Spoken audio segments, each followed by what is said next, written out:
manyoko so wire ya son anamu Kian kpane bato we otomo ni o ya do mo si akwie ya o Amo manyoko so wire ya son dembe mu o ya Kian kpane bato we otomo ni o ya do mo si akwie ya o Kian se pa yanju o kian se pa yanju o kian ya kian sa pa yanju ka o kian ma si pa yanju ju o so si o lele ya si o lele o ya si o lele lele o ya si o lele yo si o lele amo manyoko so wi ya son dembe mu Kian kpane bato we otomo ni o abiyan mi do mo si akwie ya o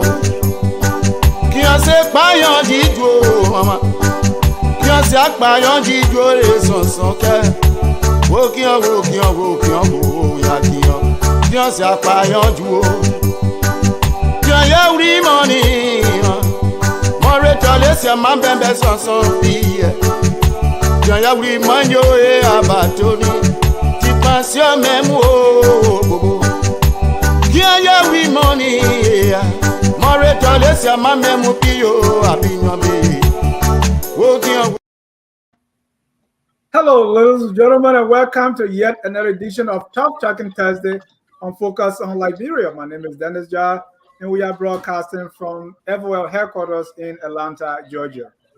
Well, we are headed to runoff elections slated for November 14, 2023. Two parties, the Coalition for Democratic Change and the Unity Party, and Unity has been united.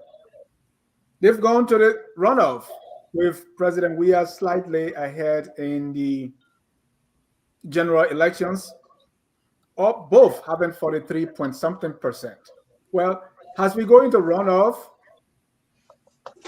endorsements are flying and some non-endorsements are also going on. What are their impacts?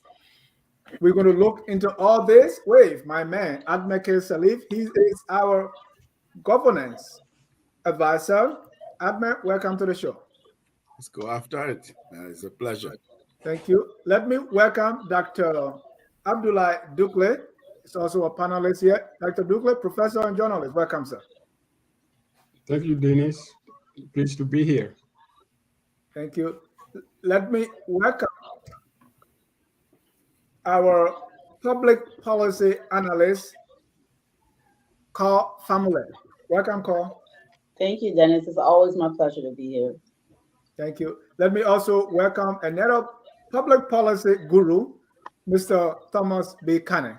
Thomas, welcome to the show. Thank you, Dennis. Pleasure to be here. Last and definitely not the least is our former Consul General, Honorable William Gadier Greaves. Honorable Greaves, welcome to the show. Thanks, Dennis. Thanks for having me. We want to welcome all our viewers from across the globe. This is Tough Talking Thursday. That's the time we talk tough, and there is no room for Tabata.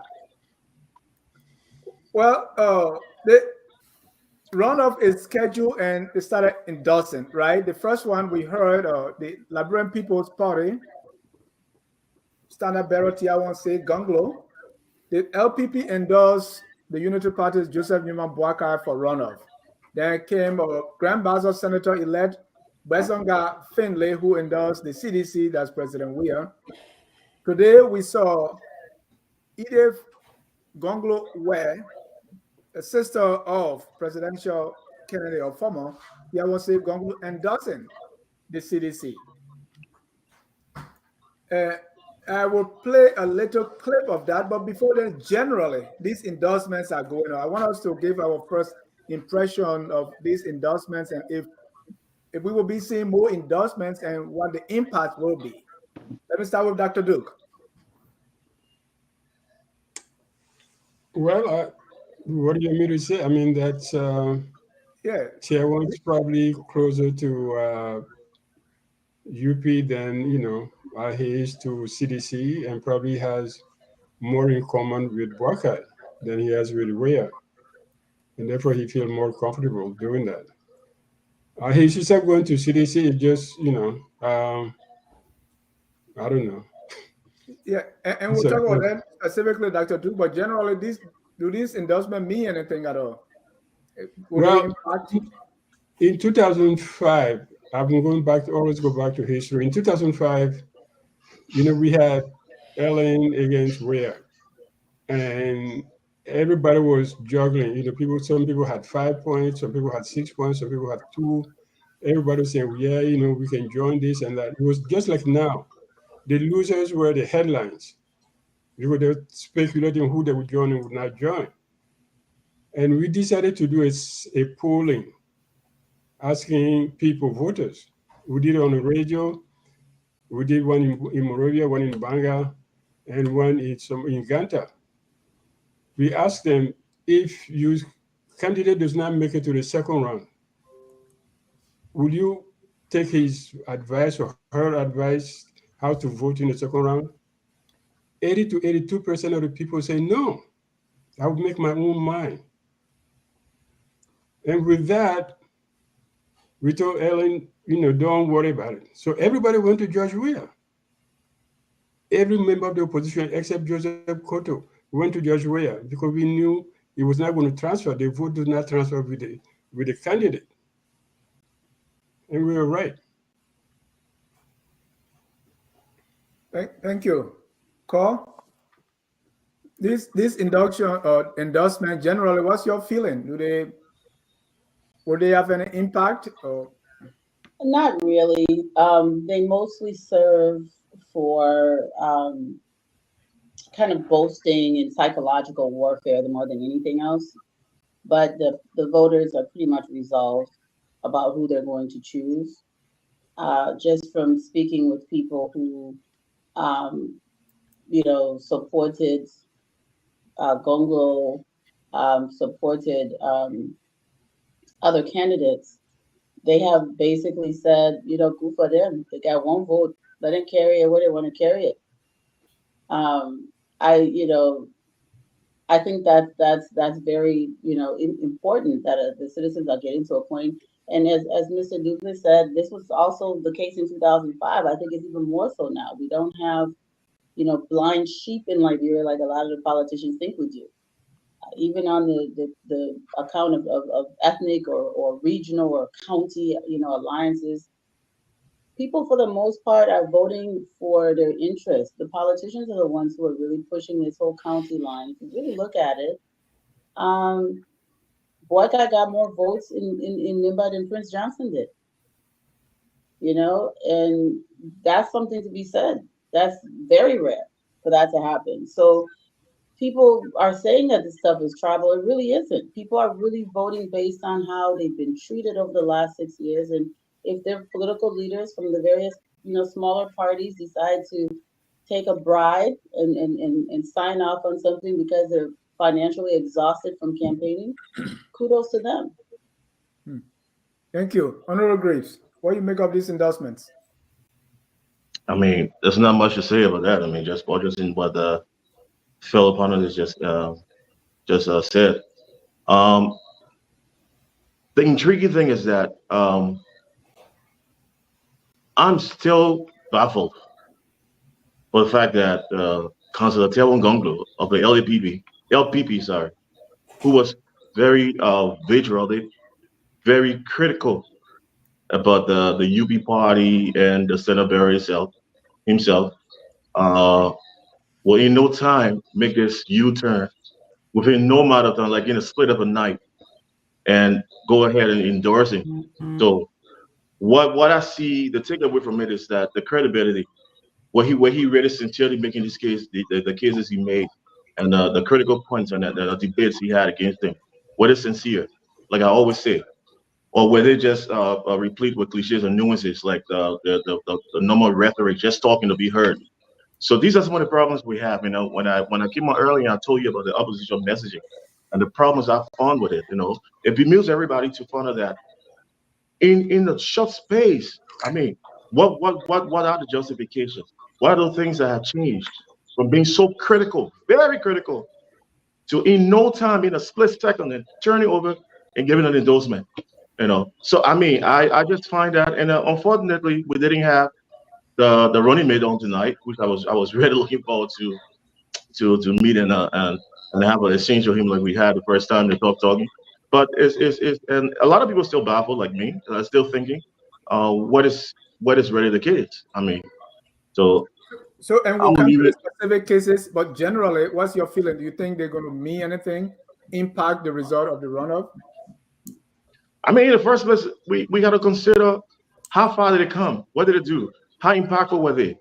What are those progress did it make during the electoral process? Did the people really look at them? Did they really sell their platform very well to the Liberian people? Are they serious in the business? Are they real potential a credible candidate? And looking at what they have done until they can justify themselves, I mean, they will have no weight to add to any one political group. I mean, and don't get me wrong, it is the will, it is it is the will as political participants to give their support to whomever they choose to. But we're just looking at the justification after being very, very critical about an individual or a political party, and in no time Thank you. you're jumping in the camp. Thank you. Thomas, how do you see it? Well, for me, I think the interesting thing about it is the level of negotiations that are ongoing. I mean, every time you wake up, you see photos, and by the time this team posts the photo and then the other team is posting the photo, so you really see it's almost like a transfer market. The agents are very busy. Everyone is having meeting with them. And there is one thing that the CPP has done, which I really wanted to highlight. We've been criticizing the political parties that they are negotiating without letting the public know what they're actually negotiating. And I think for the CPP to come on and say, these are the issues that we are talking about. The issue of loan for Liberian businesswomen, the issue of establishing the War Economic Crimes Code, to put it out there for the public to be aware of what is their negotiation position. I think that is something that we want to credit the ANC for.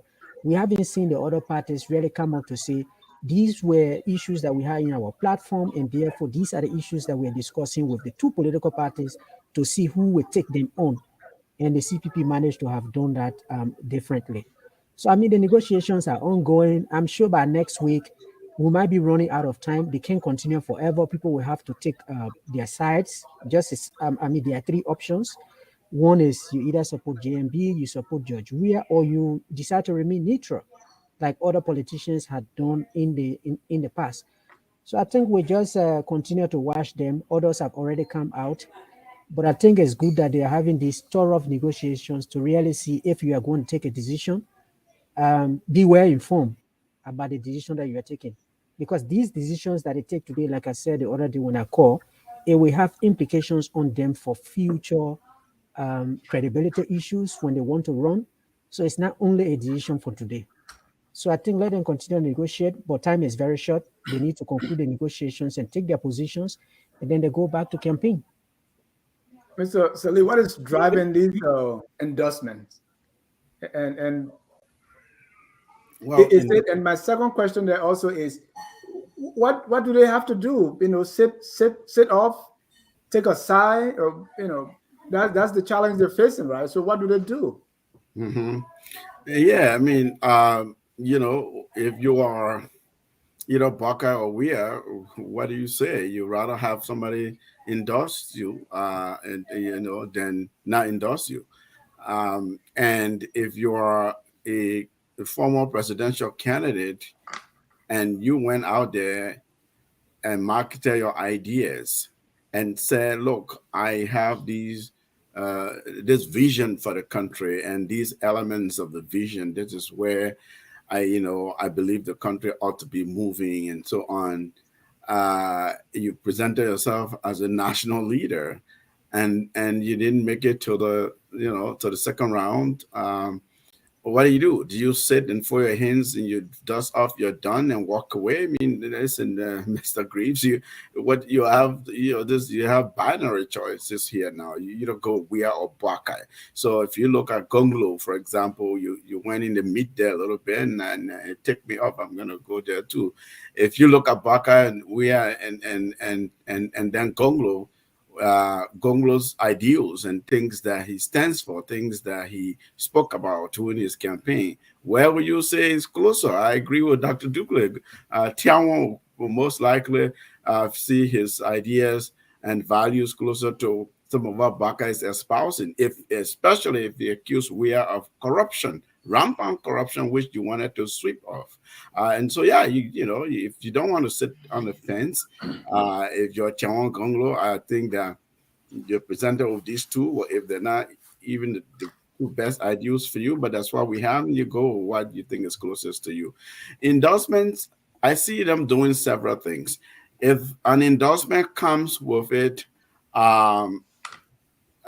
some resources, say for example, teams, organizational structure, financial resources, or accounting structure that you have in place, ground game, that strategies, and people in the background who were driving your campaign. You're willing to to surround the infrastructure and resources, even financial resources, if you're so in doubt. If you're willing to assist with those, then it's meaningful.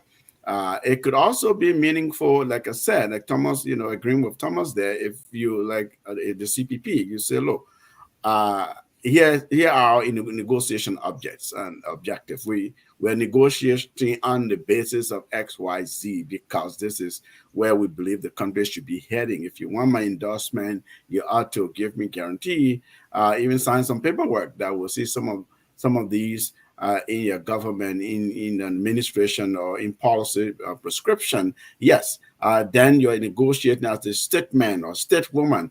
But if you're negotiating for jobs, you're negotiating to be in good graces with a potential president, you are negotiating to have your people,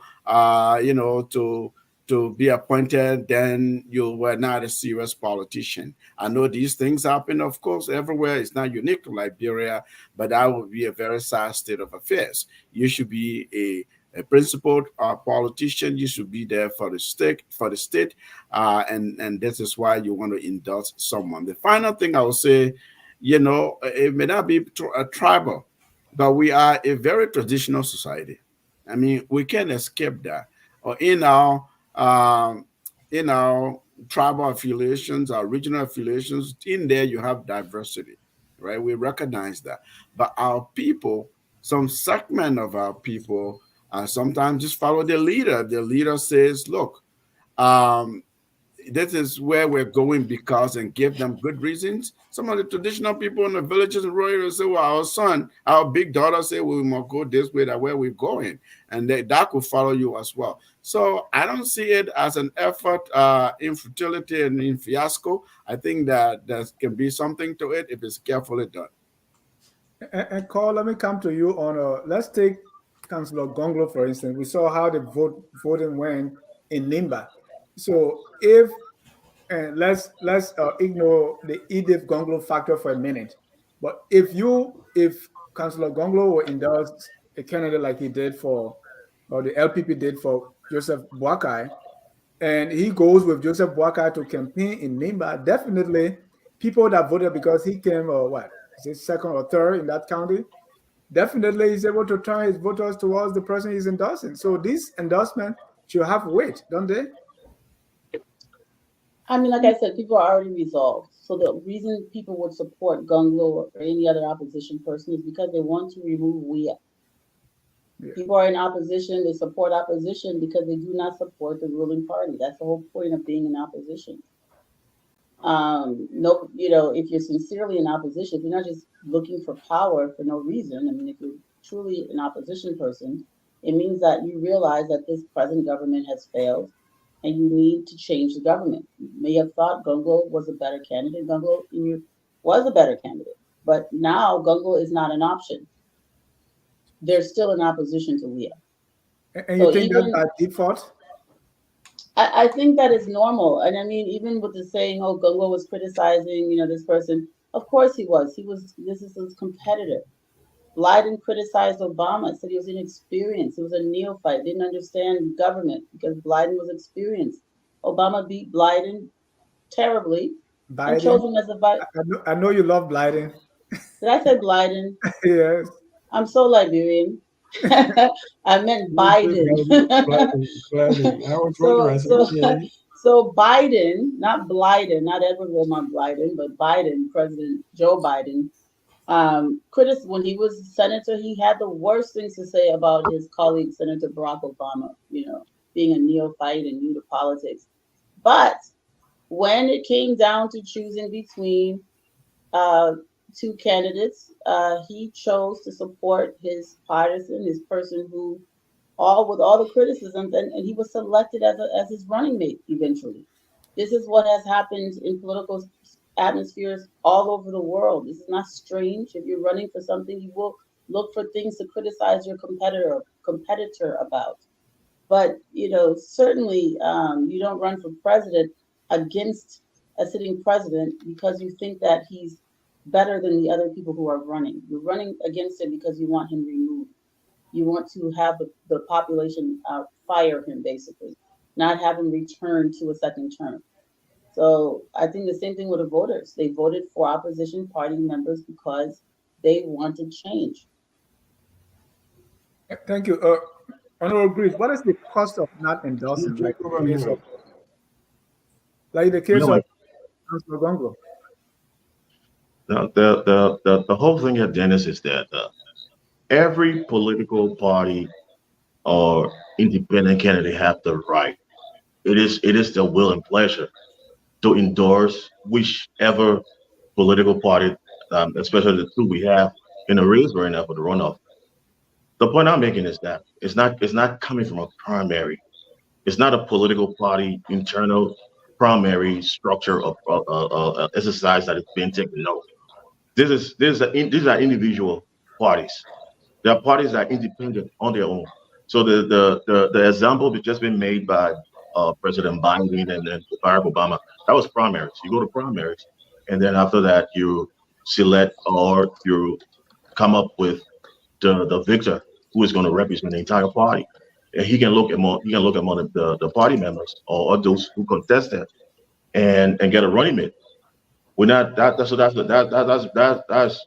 apple and oranges. That's completely different from what we're discussing right now.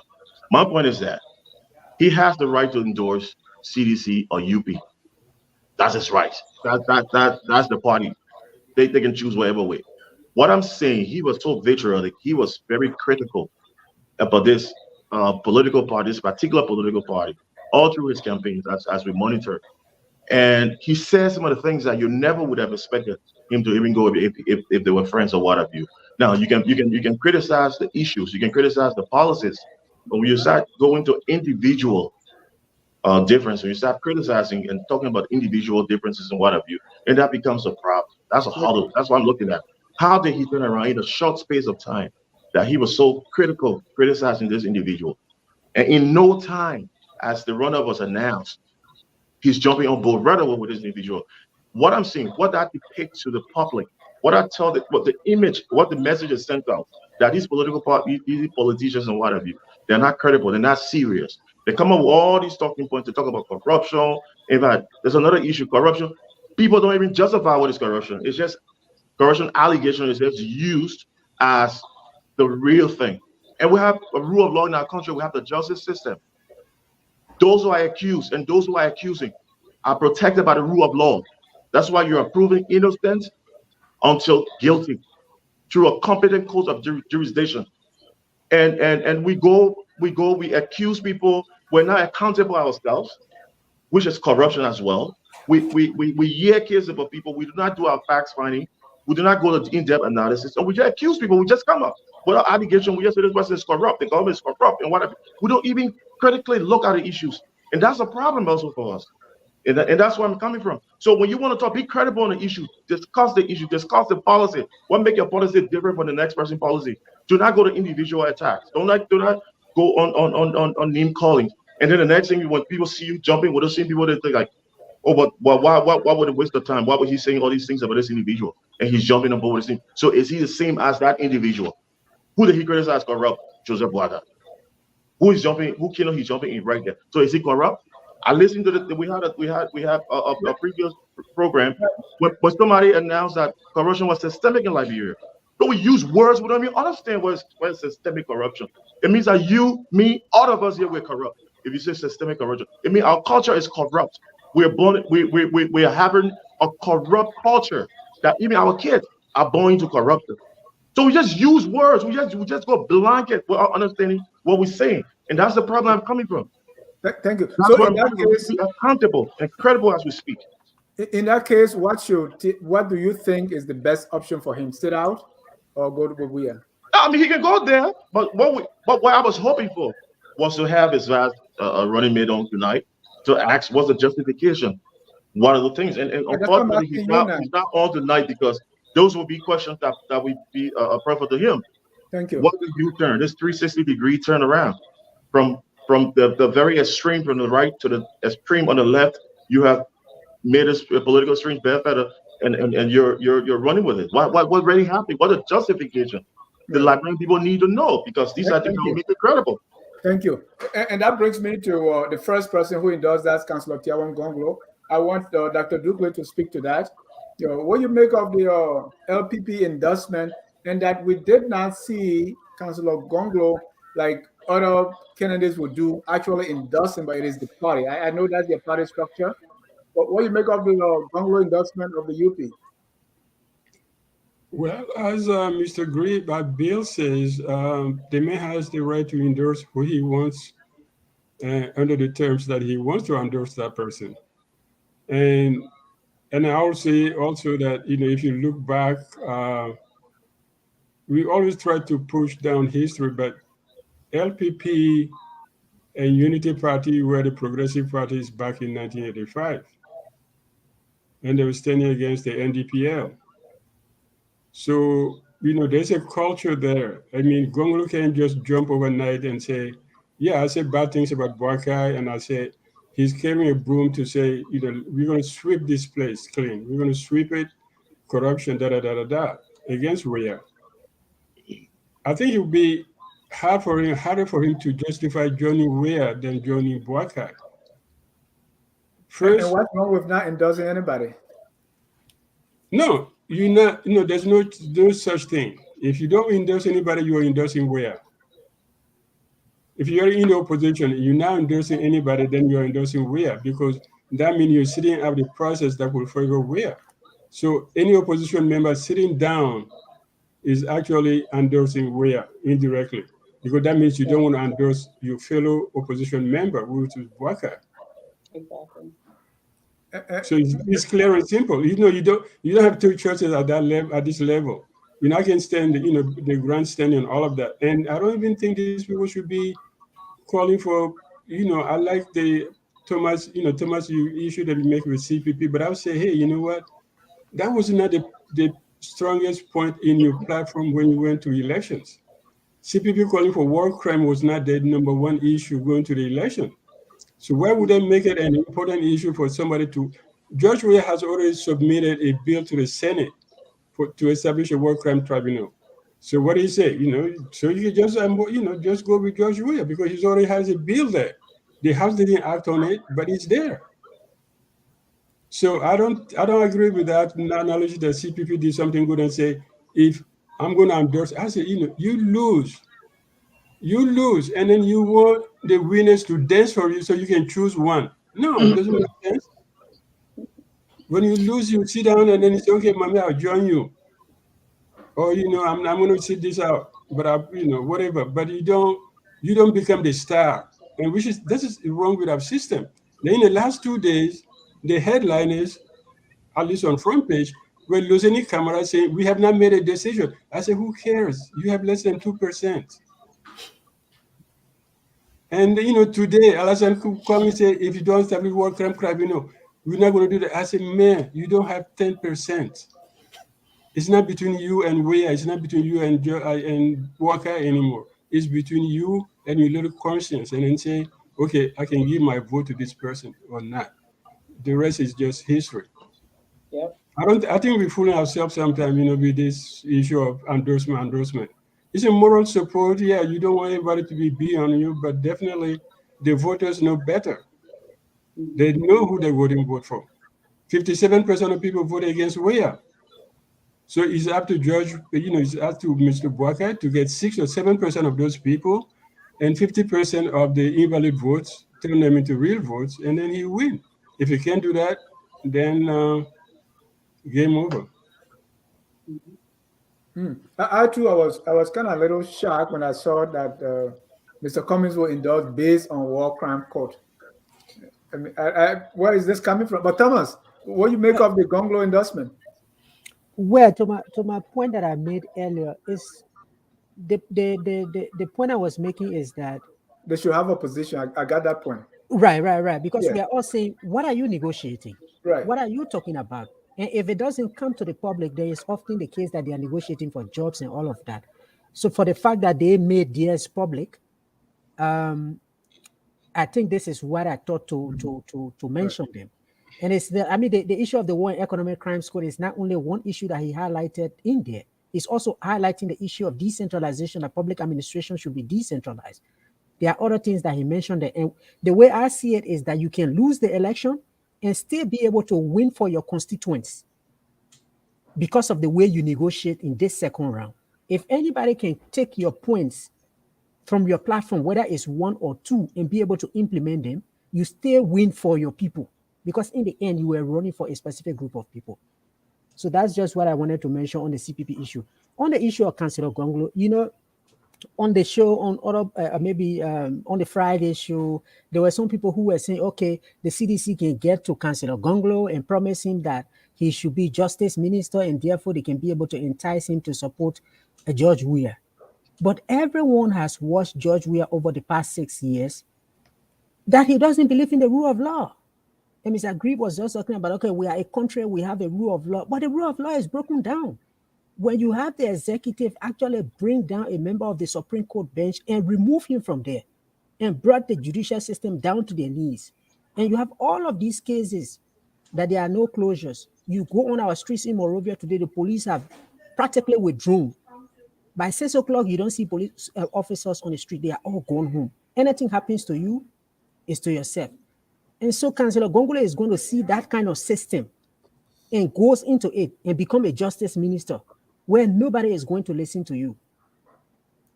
So I think in the end, people had the ability and the opportunity to watch George Weah lead for the past 6 years.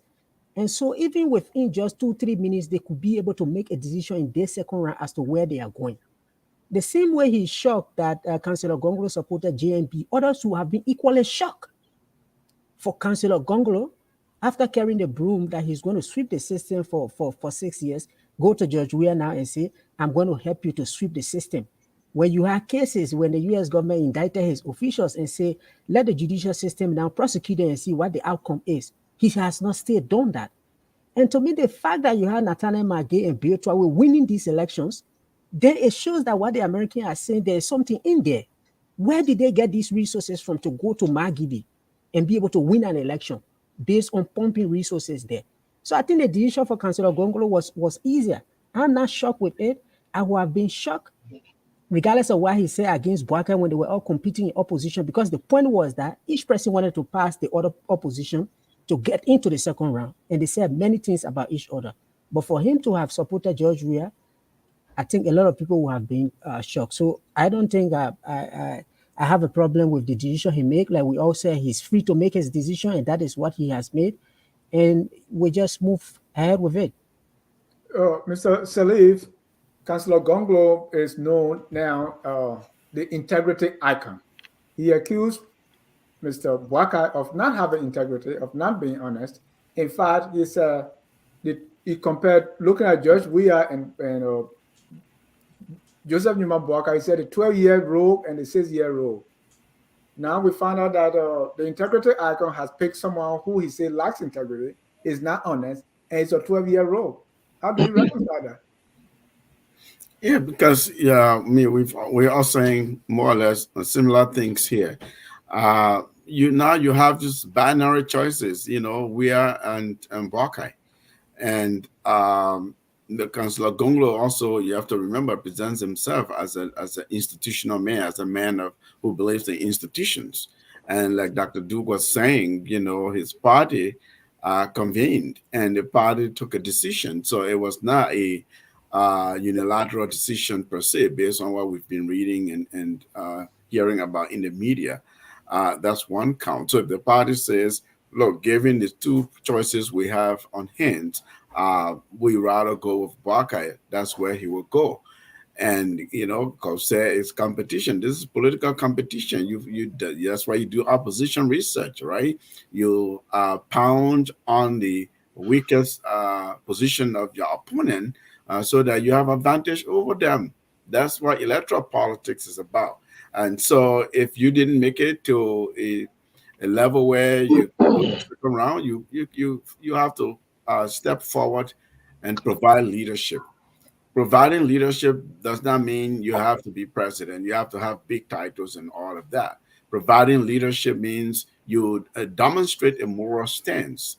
You present a moral compass that says, look, we believe this person, although we pointed out these weaknesses and these lapses in whether it's character or whether it's the leadership history or whatnot, we believe we can have influence over this person, the administration, should they become president, to make some of the changes that we demand, to advance some of our vision.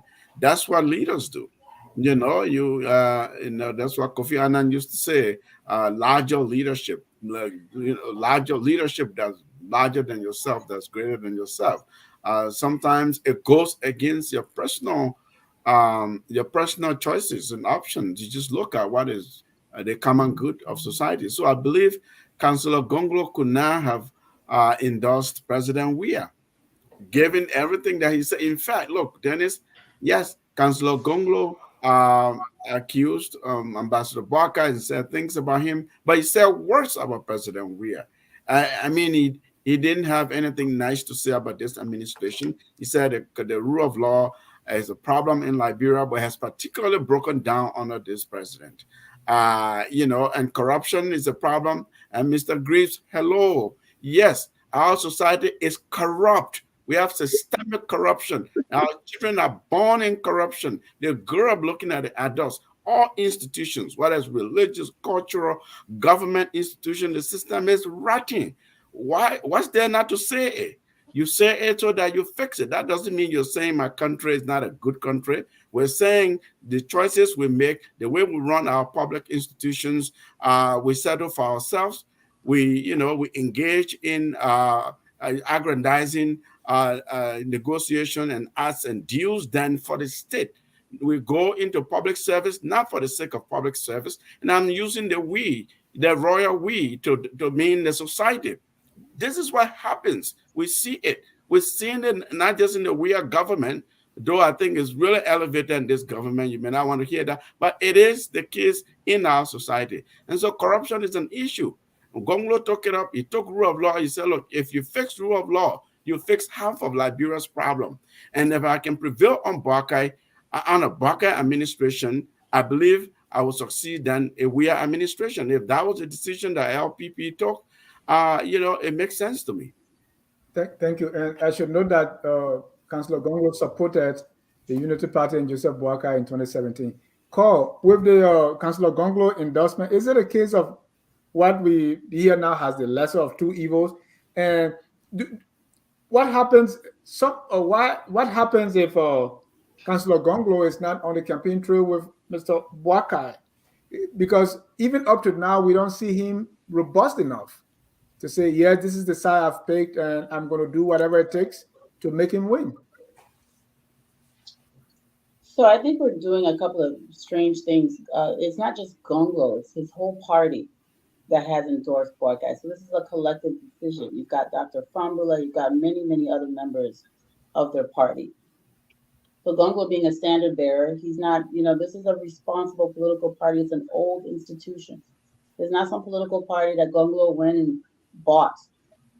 just so he could run for president. This is a political party that he was brought up in, established in I believe, 1984. So this is not some kind of thing where he, as an individual, can get up and make any decision. I think there's a level of kind of, we're not really speaking the truth when we analyze this without looking at the fact that his political party is an institution. So the party has endorsed the Unity Party. And as one of our colleagues here said, this is exactly what happened in 2017. And I believe this is what happened in 2011 as well, or 2010. So it's not strange. It has been the position of the party. So Gongo and his individual thoughts as a person, as an individual, doesn't mean he's not going to follow his political party decision, party that he's belonged to, for almost 40 years. So this is not, I don't think that part is right. Well, I'm sorry, I didn't hear the second part of your question. No, Councillor Gongo campaigning with Mr. Boakai. That looks good, right? What if we don't see that? If he doesn't campaign, I think you're asking about lesser of two evils. I mean, I think Gongo is going to, not only Gongo, but all members of his party will probably all campaign together. And to answer your question about the lesser of two evils, I think Olive White, when we did the show the other day, adequately addressed that question. Right? What evils are we comparing? Joseph Boyka in 2017, if we were comparing Boyka and Weah, would be looking at their competence and all this, but Weah has already showed us that he's not a good leader in this environment. That he's employed and appointed people who are not doing their work. They don't even understand the job, the responsibilities they have. Robert Fuel Highway still isn't fixed. You've got talking twat in the Ministry of Finance, just talking all kinds of weird things. You've got an inept, poorly prepared young person mismanaging the city of Monrovia. Nobody cares. He hasn't had a reshuffle because he doesn't care. It's about his buddies getting paid. I mean, there's lots of horrors that have occurred under this administration. Environmental disasters, terrible, what's going on in B Mine and Cape Mount. People are being poisoned because the government isn't functioning the way it should. You've got this bizarre situation where they're talking about giving communal land that has been protected for indigenous people since the 1847 Constitution, deeding it to chiefs who are government appointees as if it's their property, privatizing public land because they want to have assets, private assets. This will create a disaster. Right now, as it stands, any one of us in Liberia can go to anywhere and get a travel certificate or temporary assignment of property to be able to farm and do any kind of agriculture project. He's going to privatize that. In order for you to get land, you're going to have to purchase it. This has never happened in the history of Liberia, in the interior, in the hinterlands. People are cheering because they don't understand what a disaster that's going to create. These are the issues we're dealing with under this administration. So for people to talk about lesser of two evils, my God, nothing like this happened under the Unity Party administration for 12 years. Things were not perfect, but this situation is so dangerous and disastrous for our country. And I can go on and on. But there's absolutely no comparison. Anyone who pretends there is either is completely ignorant about what's happening in Liberia right now, or honest, bitter, and vengeful because they didn't win. And that's not Liberian people's problem. Liberians are seeing the pain. They know when they go to do something, how you've got no kind of responsible leadership in place to make sure things happen. We're dealing with the Land Commission. Land Commission used to be problem-free before. Now they want you to bribe them so they can do their jobs because they're not getting paid on time. Police are harassing people in the streets. You've got partisan police, partisan military. This is ridiculous. Tribalism, hatred, sectionalism, all this divisiveness. We didn't see this under the Salif administration. I never even heard the term Southeast until George Weah was elected. I never heard that before. I study Liberian history. There's never been such a thing. Never. And we're sitting down here acting like there's a comparison between that situation and Joseph Boykai. Is Boycott perfect? Is he my first choice? Is what, no, nobody's perfect. But you can't even compare Joseph Boycott to Weah. There's no way. Thank you. Thank you. That leaves us talking about Councillor Gongo. Let's talk about his sister, Edith Gongo. Today, she surprised the country when she had campaigned for her brother, Councillor Gongo, in Nimba vigorously. Now she has endorsed President Weah. Take a listen to her press conference.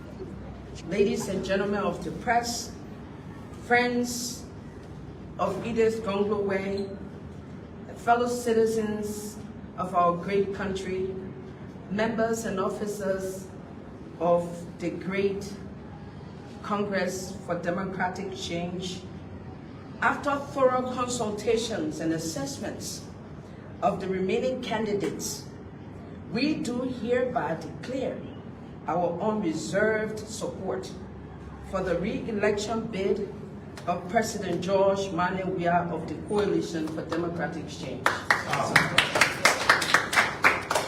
We did not come to this decision overnight. We consulted with our supporters, my amazing husband and children, and well-wishers before coming to this conclusion. We critically looked at other prevailing variables before concluding that President Weah was a better choice in the pending runoff election. We hope that President Weah and his team would take our endorsement as a challenge to govern well when re-elected for his second term. Today, we call on all of our supporters who believe in our judgment to join us in supporting President Weah to victory to complete all of his development agenda under the Pro Agenda for Development. We are resolved to robustly campaign the best way we know how throughout the length and breadth of our county and country to ensure President Weah's success. We shall spread the CDC new message of national reconciliation, reconstruction, and renewal in the second term of the president. Thomas. Well, for me, you use the word shock the country. I was in shock. Yeah, I have spoken to someone who's very close to the LPP engagement, all of that. And long before now, Madam Edith Gongo had a conversation and said to this person that, oh, we think when better people go around George Weah, we might be able to change him. And the question I asked the person was that, are you sure Weah is going to allow you to come close to him? Because I do think that George Weah is not comfortable with having these kind of high-level, sophisticated people around him. So everything that she's saying that she's coming to support George Weah and then help him to be able to change, I doubt that will happen. So in the first place, it doesn't shock me at all. I'm not surprised. I always was just waiting. I knew it was going to come out. But here is one thing I will say. We have always said that the problem that we face in our country is illiteracy. The only good thing I find in this is this issue of making decisions based on your own preferences. Here is a single family. We're just talking about his brother who's heading an institution. They've gone one way and she has decided to go in the opposite direction. So this is different from saying that there's this village out there where when the traditional leader says, let's go this way, they all follow. So to me, that's only the positive thing that I see out of this. That when you are all educated, you make decisions based on what you think is going to benefit you. And these are the decisions that people are taking now. We might not see exactly what they do see, but maybe they are seeing they are seeing preferences that will benefit them in the future. It might not be in the interest of the entire country. So I'm not shocked about this, but what I can say, based on what President Weah has done over the past 5 years, Kau was just talking about it, for the fact that he even refused to reshuffle his cabinet. when there was complaint about the way people are performing, she was just talking about the Land Commission, for instance. I will always talk about the Good Governance Commission because this is a sector that I was working with closely on the issue of governance. It became so difficult for even development partners to be able to contribute to our reforms because there was no institution that was actually taking on the issue of good governance, an institution that was established to help us not to go back to civil war. President Weah refused to appoint somebody there. After a certain time, he appointed this Nigerian who he wanted to send, Nwambudiki, and then Nwambudiki left for the LACC. So governance just broke down completely. So I don't have that trust in President Weah that he's going to bring all of these people around him to be able to help him change anything around. But I don't fault her for the decision that she has taken. It might be an issue of the local politics in Nimba County, where she has been challenged from winning the senatorial position, and she feels that maybe this can open windows for her.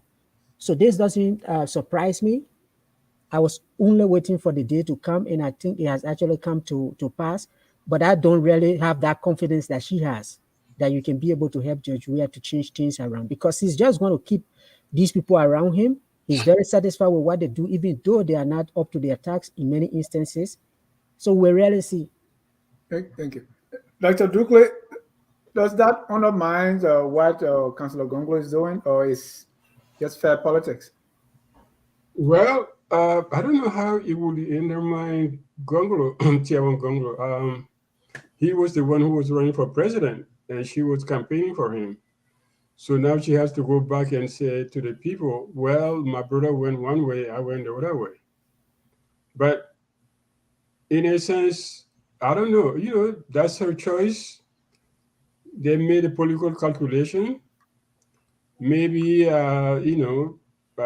just like Thomas said, we're talking about Gongo, and then we're not talking about Gongo. And then maybe if Calebo was here, we'll be talking about Calebo too, and say, where are you going? No, Calebo said he's going to be endorsing too. But is this endorsement necessary? Because Edith was not a candidate.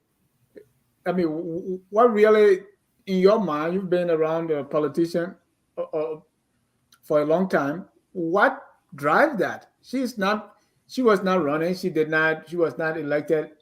So why does she need to endorse it? It could be something that simple. You sit around the family table and say, you know what? I'm going to go with Joshua. Okay, you go with Joshua. I'll go with Boca. And then we see who wins. And then we'll all be, somehow we'll be part of the government anyway. That's a very cynical way of seeing it. But that, that simplistic possibility is there. It could also be, that Gongo was dragged on to support LPP position as a party member, and then the rest of the family say maybe we'll go with Weah. But that's her choice, and then we'll see how the campaign runs, how she will disarticulate things that she said about her brother, and then how she will walk back some of the things that she probably said when he was running. But definitely, I mean, it's a family of high level politicians, so we got to watch what happens. It's interesting to see. I mean, I'm not going to judge it. I think it's just choices they make in the family, and then they live with it. And but does that also suggest that Councillor Gongo reluctantly endorsed the LPP, that he went with the LPP position? No, I'm not necessarily. But I'm just saying it could be that Gongo had to follow the party line, but the rest of the family does not have to. I think I remember when Calebo went to Liberia, a few months ago, when he started talking about the invisible park. I said, Mama, you went to Liberia, your brother's running for president, you spent 2.5 minutes talking about the invisible park. So what's wrong with you? From then I started picking up bribes, those comments and his. So I'm not surprised. I'm not, like Kanye said, I'm not really surprised. That's her choice. And families make choices depending on their interest, and that's a political family at the highest level. We all know 3 of them. So. Yeah. And there are more Gongos, but the 3 of them are the ones we know more. Well, Honorable Briefs, what you make of the Edith Gongo endorsement? I think I found it more credible and sincere, and she's an extraordinary woman for what she did, the stand she took, and the way she went about it. But I'll come back to that. First of all, the comment just made. Let me sound this caveat right now. The comment just made by our colleague was horrendous and utterly disrespectful to the Liberian culture and to the Liberian people, the elders, the young, and the ones yet to be born. And I think that statement should be condemned. We do not come here and speculate, and we do not come here and put a blanket statement over Liberia and Liberians of being systemic corrupt. And we do not have the detail on the facts. Perhaps we should be able to come with detailed facts. Before the show ends, I will appreciate if 5 corruption cases in Liberia currently can be announced to the public with detailed facts that we can use to castigate and stigmatize Liberians as being corrupt systemically. That is wrong. It must be condemned. All society are working with the issue of corruption, and it's a fallacy that no society that will be a society that do not have the issues of corruption. But the corruption is there because there are men who run government. There are men who run our systems. Now they're working with it. It's not systemic in Liberia. It has not reached that point. Most of what I hear is all based on speculations and emotions and sentiments. And nobody should condemn our Liberian people, and the ones, especially the ones yet unborn. That really touched me, and I waited for this time to sound this very loud and clear. It's wrong, and we should not sit here and give airtime to those kind of comments. Be specific and give detailed facts. Now back to the issue. The problem with Councillor Gongo that we haven't captured what I made, the point I made, and that Duke already made a good point.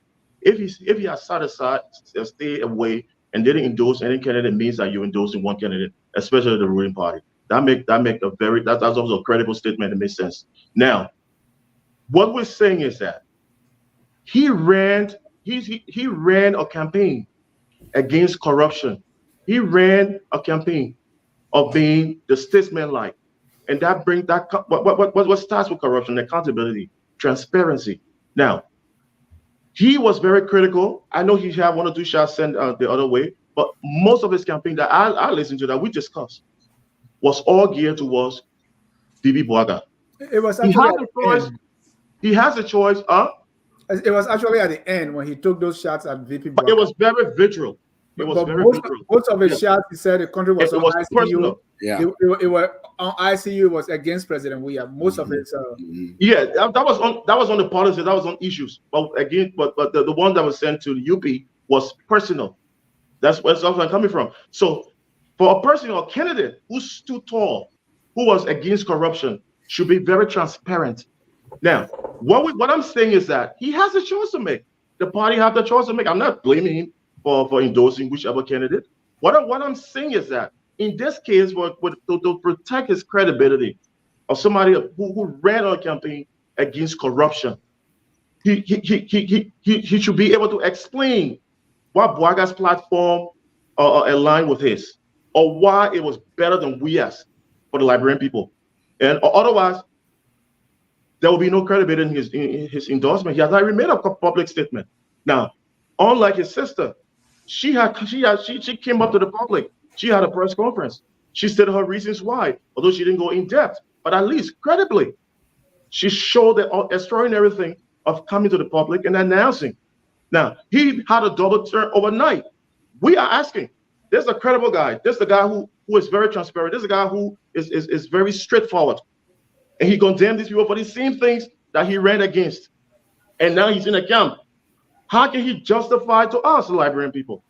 Why can't he come up to us and tell us I did this for this reason? Did he make game? Did he make decisions behind the cover? Did he make deals? Or what is it? So people are asking questions. People are concerned, and people are right to be concerned of a guy of his caliber and what he portrayed himself as being. So we're not here to talk about speculations. We're not here to talk about emotions and sentiments, and to sit and say the rule of law in Liberia is broken down. I mean, what do we have to justify that? People living in Liberia going about the normal business, that people campaigning that things happen in Liberia. I would consider Liberia as a broken down democracy, broken down rule of law. I mean, these are just points that we make. We gotta be very careful how you can be critical of an issue, critical of a system, critical of a policy, but be careful. Have the facts on your side. Thank you. Know what you're talking about. Dennis, can I make a point? Thank you. Yeah. So before we leave, Dennis, 1 minute. One minute. Mr. Sharif, 5 corruption cases you know about in Liberia that got Liberia systemically corrupt. I am not accountable to you. Don't go to our country that we don't insult Liberia. Don't insult us. Dennis, thank you. He just repeated himself. The word we hear. I got 3. I think this repetition is taking. It's annoying. Every time you come on the show, every time you come on the show, they see message, and it's very bad for our country. If you have a problem, you need to solve that problem. If you want to know that Liberia is corrupt, go look at the Transparency International report. Go read the LACC report. What more evidence do you want? You have a president that was in power for 12 years and admitted that corruption was an issue that she was not able to solve. The current President George Weah, on the issue of corruption, he said that, we are all related. This is why it becomes very difficult to fight corruption. You go in our schools, people are paying for grades. You go to hospital, you have to give the doctors some money. The police are collecting money on the street. What much more evidence? This is the dangerous thing, because when we have a problem and we cannot face it, we continue to cover it up. It destroys the country. This is why we've gotten to this point where all of the technical people have been put out of their position, and incompetent people are in charge. This is the problem that we have. And when somebody says general allegations, we should condemn what you are saying. We should condemn what overtake the show with his propaganda sounding like one AI bot. I beg you, put him on mute. That's not fair. It's all based on emotions. That's what I'm saying. I don't agree. I want to talk about this. Go and read the honorable report. Go put it down, man. Go and read the you know what corruption is? I will not insult you. Don't insult. Let me know when I can come in, Dennis. I'm not attacking any individual personality here, and I'm attacking you. Don't insult me. We can discuss the issue. Disagree with what I said. Do not go personal. Disagree with what I said. And I have to what you're saying is dishonest. Why are you taking that personal? It's dishonesty. And if you guys don't want to come on, you know what corruption is, Dennis? Corruption is going on a platform and telling things that you're going to say things you know are not true. I'm talking about issues. I'm talking about speculations being made here. I'm talking about transparency report. I read the transparency report in and out. And what they tell us. I'm going to meet you guys, please. Please. I think we have to get, we have to agree on certain things. I don't think we are here necessarily to defend or attack the government. When people say Liberian society is corrupt, we all know what we are talking about. You're talking about 3 cases. You say 5. I can give you 3 right now that I know have in my presence. That people I know they're still alive. 3 cases. You say you want 5. I can give you 3. You want them? Let me have a word in here. Okay, hold on, Mr. Salif. Hold on. The main car came to the Freeport. He went to get his car. I don't want us to go into this corruption thing. I'm not hearing And your okay. Car came to the Freeport. He went to get the car. The lady showed him, say, okay, this is how much you owe, but this is how much you're going to give. But the man said, no, I'm not going to give you that much. She said, you want your car or not? He said, I want my car. He knew people in town. So he said, okay, I'll come back tomorrow and see you. She said, okay, go. She came back Monday. The lady had the key and she didn't show up to work. And they told him, well, you got to go see that old mom. She's not coming. He had to go pay that money and plus more to get it. I know a guy who went to LU, graduated, sum cum laude. He said, help me get into George Washington. I said, you crazy? I know you never attended classes. He said, yeah, but Doc, it doesn't make any difference. He paid. All right. Thank you, Doc. I want us to go back to the Edith Gongo I'm sorry. endorsement. Yeah, Dennis. If you may. Sorry. And I'm coming to you, Mr. Salih. That's not like Yeah. Well, you got to let me- mute Greaves, right, Dennis? I mean, we come here to engage in a civil discussion in the public square of our country.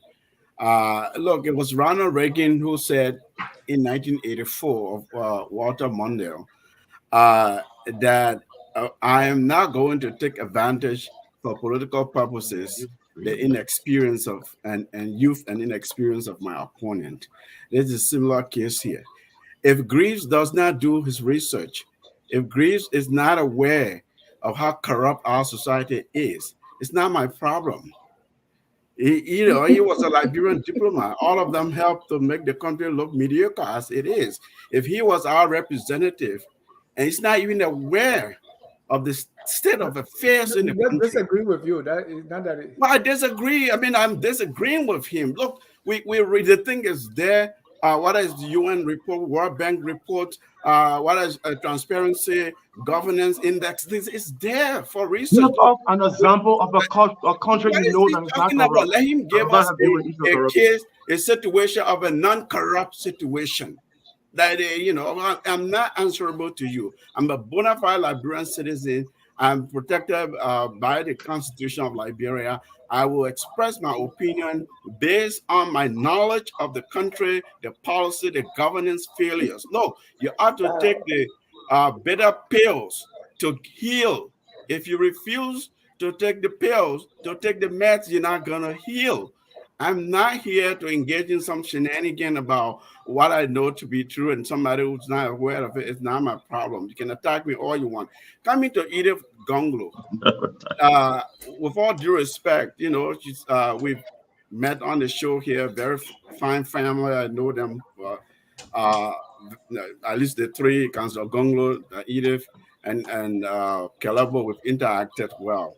Like Kanye, I was not shocked. I don't know, Dennis, where you came from with that. I was shocked into the country. What I would say, from my vantage point, my presumption is based on recent history of what we learned about nimba politics and the dynamics with the Jeremiah Cohn selection and Edith, run for the Senate in nimba. This endorsement is not about George Weah. It's not a political calculation. With all due respect, I mean, she's a very savvy, educated, top political player in Liberia. I'm not putting that down. But I'll give you an example. So I think it was on FOL. Edith made a comment. I don't know where. Some kind of comment happened. And current vice presidential running mate to the Unity Party's ticket, Senator Jeremiah Cohn, went live. He actually did a live show and addressed, Mrs. Gongo with her comments. And you could tell that these were not friendly exchanges. Some very vitriolic things were said. So my point here is, look, our politics is local. Everything in that endorsement had to do with nimba politics, period. Nimba politics and nimba politics. Yes, Liberian politics, about Liberia as our country, but I think by and large, she made a statement. Within the statement that the endorsement there made a statement. Yes, she was not on the ticket. She was not on the ballot. She wasn't running for anything, but she's a major political player in our country. She's a heavyweight. She comes out, she gets media attention, she gets national attention. So the point I'm making is she made a decision to send a caveat to say Liberia to the Boakai Cohn ticket. But let's look at this, right? Because endorsing Boakai will make kind of deal that, hey, we can prefer Edith to take the seat being vacated by Cohn in case they win, right? So that would be an opportunity. So if she turns that down, or if she turns her back on that and say, this is what I believe, this is what I stand for, can we see her has been very selfless and we're not privy to whether any gesture was made or whether any discussion or seemingly again now without being clothed with privy to the private discussions or some of the political, just what in the public, in the media is where my speculations are going off of here. I think there was enough bitterness for that kind of conversation that we're imagining to have happened. I don't think that happened at all. I don't think that would have even happened based on what I watched live, right? Senator Cohn went live and and it was all very obvious that they both, the two of them are political rivals, and there's some bitterness there that hasn't dissipated. So yes, ideally that would be a great thing to see her go to the Senate. I think that she's a very fine, very intelligent, educated Liberian citizen who could make a difference there. I could see that. But who knows what the dynamics is in the nimba politics that got it so bitter between the two. Right. And Carl, because can I ask a question? Can I ask? Okay, go ahead. I'm going to call now. Go ahead. Yeah, I wanted to, do you think though, if she's planning to win in case of, to run for Senate in case of, the victory of Kuhn as vice president, you think the CDC will have energy to run a campaign for somebody in Nimba after they lose elections? That's where the political calculation comes in, Dr. Duke. I believe Mrs. Gongo still has interest in Nimba politics at the national level, particularly the senatorial seat. That would be a great opportunity, and I think, frankly, that she's a very viable candidate for that role. She'll be very competitive there. I don't know the CDC. It could be that's where the political calculation is. So let me go with the CDC. Should they win, I can negotiate. I can have them. I can have President Weah campaign for me. And I don't know if she really needs that. I think that Gongo name in Nimba in another session. Now remember, she was the superintendent of the county, so she knows the county very well. That's an understatement. Right. But I can't answer whether she's calculating that the Weah ticket wins, they will go and campaign for her. I don't know if that's what she really needs necessarily. I think that it's just more of still that ongoing beef between these two Nimba, son and daughter, these two Nimba politicians. And Carl, either was asked, many people are speculating, right? That, hey, she was defeated by groupies, she was defeated by Prince Johnson, now defeated by Jeremiah Cohn. So there is some malice or there's some tensions, there's some hard feeling there. I mean, those are because we don't know. She didn't say that. Okay, so people are speculating that could be the reason. Another thing is, she was asked, what weight she has, and she said she has been in politics longer than her brother. She said, well, you are going this way and your brother going this way. He said, well, I've been in politics longer than my brother. I don't believe that. I think it's outrageous for women to constantly be identified by their fathers, husbands, and brothers. She is an intellectual. She is an established politician. She is an individual. And she has not been someone who's had to ride on her brother's shirt tails to become who she is. As the daughter of a very powerful man, very important man, very significant man, and the daughter of a very powerful and significant woman, I've had to make my own way in life, and people have a right to do so without constantly being tied to their male relatives. So I do want to first and foremost say I do not appreciate the amount of time we've spent connecting Ms. Gongo to her brothers. I think I'm offended. It was okay, the first few minutes, but we spent about 45 minutes just going on and on. You asked Mr. Greaves about Edith, he spent about 15 minutes rattling on about Tiawan. This is outrageous. So that's the first thing I want to say. The second thing I will say is that she can do whatever she wants. I'm not surprised that she didn't support the ticket. She despises Coon. And apparently her personal grievance with Coon is greater than the grievance Liberia has with Leah. And that's her choice. I don't agree with it, but it's her choice. And it has absolutely nothing to do whether her husband or her brothers or whoever does something else, that's their business. It's not have anything to do with her, no bearing on her whatsoever. So that's all I really want to say about that. Right. I don't need to get any further into it, but that's Right. And as far as go ahead. Yeah, Carl, two things, right? She's not even if that's a man being the brother, will still bring that up because that's family, right? So it's not necessarily because a woman. That's why we tying up with the brother because she's the brother.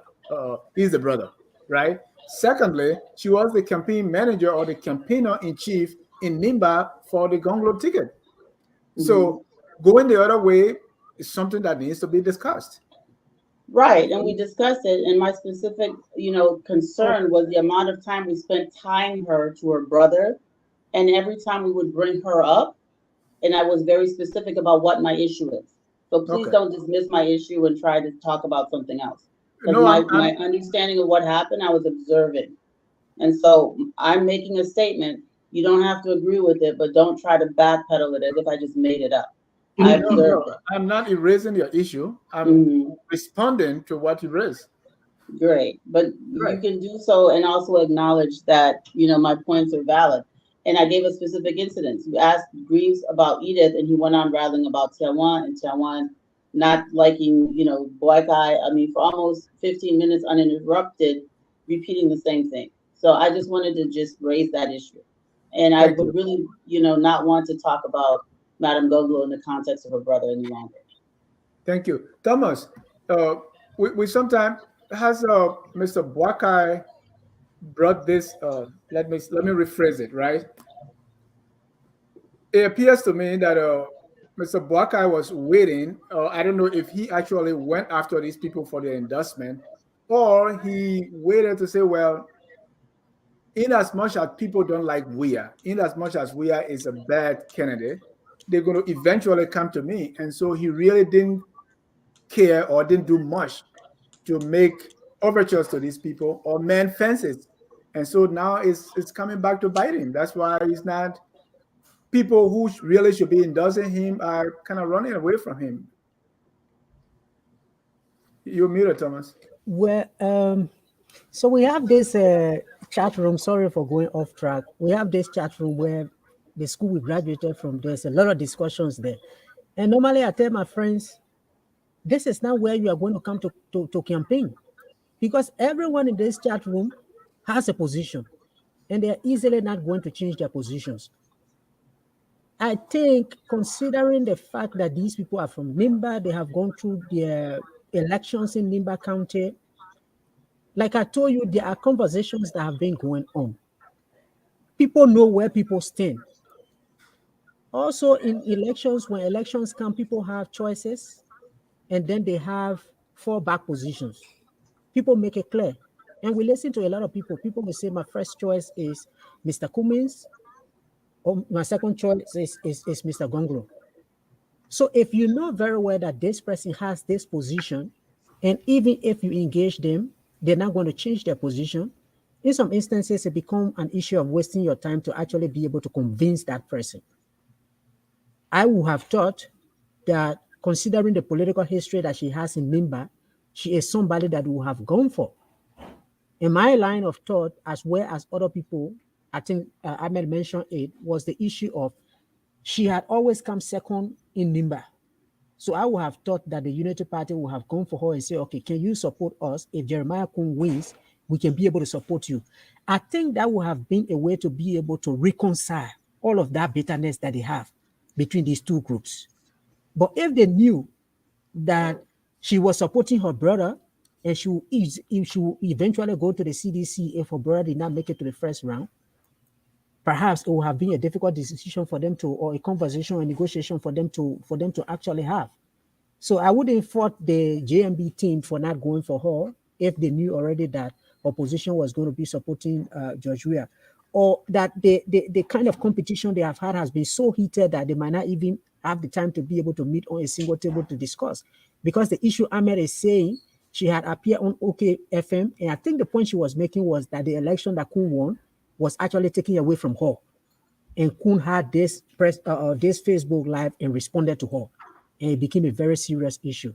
So I think at this point, until you know all of the details, it's difficult for you to fault JMB. But I would have thought in my mind that she was one person that they should have engaged. But I would only think that the issue of her impact in the election.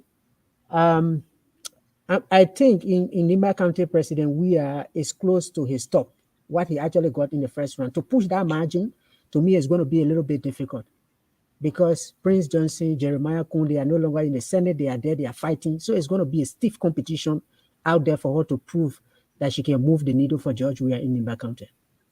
Thank you. Let me announce, in case you are watching, this is Tough Talking Thursday. This is the place where there's no Tabata. If you want to join, please call 605-313-6004. The code is 791-403#. Just quickly before I bring in the callers, I want us to discuss Wesongard Finley endorsed the CDC. He was running, endorsed Cummings in the first round. Cummings did not, based on the result, did not do as much as we expected, even with Wesongard Finley and Charlene Brown, with Bromskin. So now he is endorsed CDC. Mr. Salif, surprised? Or he just went back home? Well, look, the political negotiations happening. A lot of it is symbolism. Former Foreign Minister Finley was very competitive in Grand Bass. Actually, I think won the highest votes in this competition, this electoral cycle. So, of course, he has, he's a major political player in that county. Going to the CDC, I was a little bit surprised. Actually, this is where I was surprised a little bit because my understanding is there was some beef. There was some issues there between him and the CDC. But again, politicians, in politics, you don't make permanent enemies. Just like you don't have permanent friends. You have friends, but as it relates to politics, you can realign your loyalty. You can realign your resources and in order for certain political gains. I think that's really what's happening. He just it's a calculation he made, hoping that the president gets reelected, and the president is reelected, it'll be better for him in the Senate because he's endorsed him now. If he endorsed Baka and president gets reelected, it could be a difficult it could be a difficult tenure for him in the Senate. So people are making all those calculations. Who will be president, and what does that look like? What would that look like for being in the legislature? I think. Yeah, thank you, Carl. Earlier you were saying opposition will support opposition, right? Here is Finley was in the opposition against Weah. Now he's endorsing the CDC. He's just trying to, was he actually in opposition or was he just trying to get elected? He supported CDC in 2017 runoff. I don't, some of this stuff, none of this is surprising. Like, I haven't seen any surprises. So Bessengar is one of these people who has always been an opportunist in our politics. We all know this about him. And many people rode on the ANC, or not ANC, but the CPP ticket to get elected. This is not one person; it's multiple people. For example, you've got Boy Childs. Did he campaign for CPP? CPP, put him in power. Did he campaign for CPP? You've got so many people that CPP has supported over the years that got into office or got empowered and basically told them, you know what, I'm not interested. You got Suakoko Dennis had received pretended to be a CPP or ANC person before, and then she said, no, whatever they gave me to say I was ANC, I no longer am interested.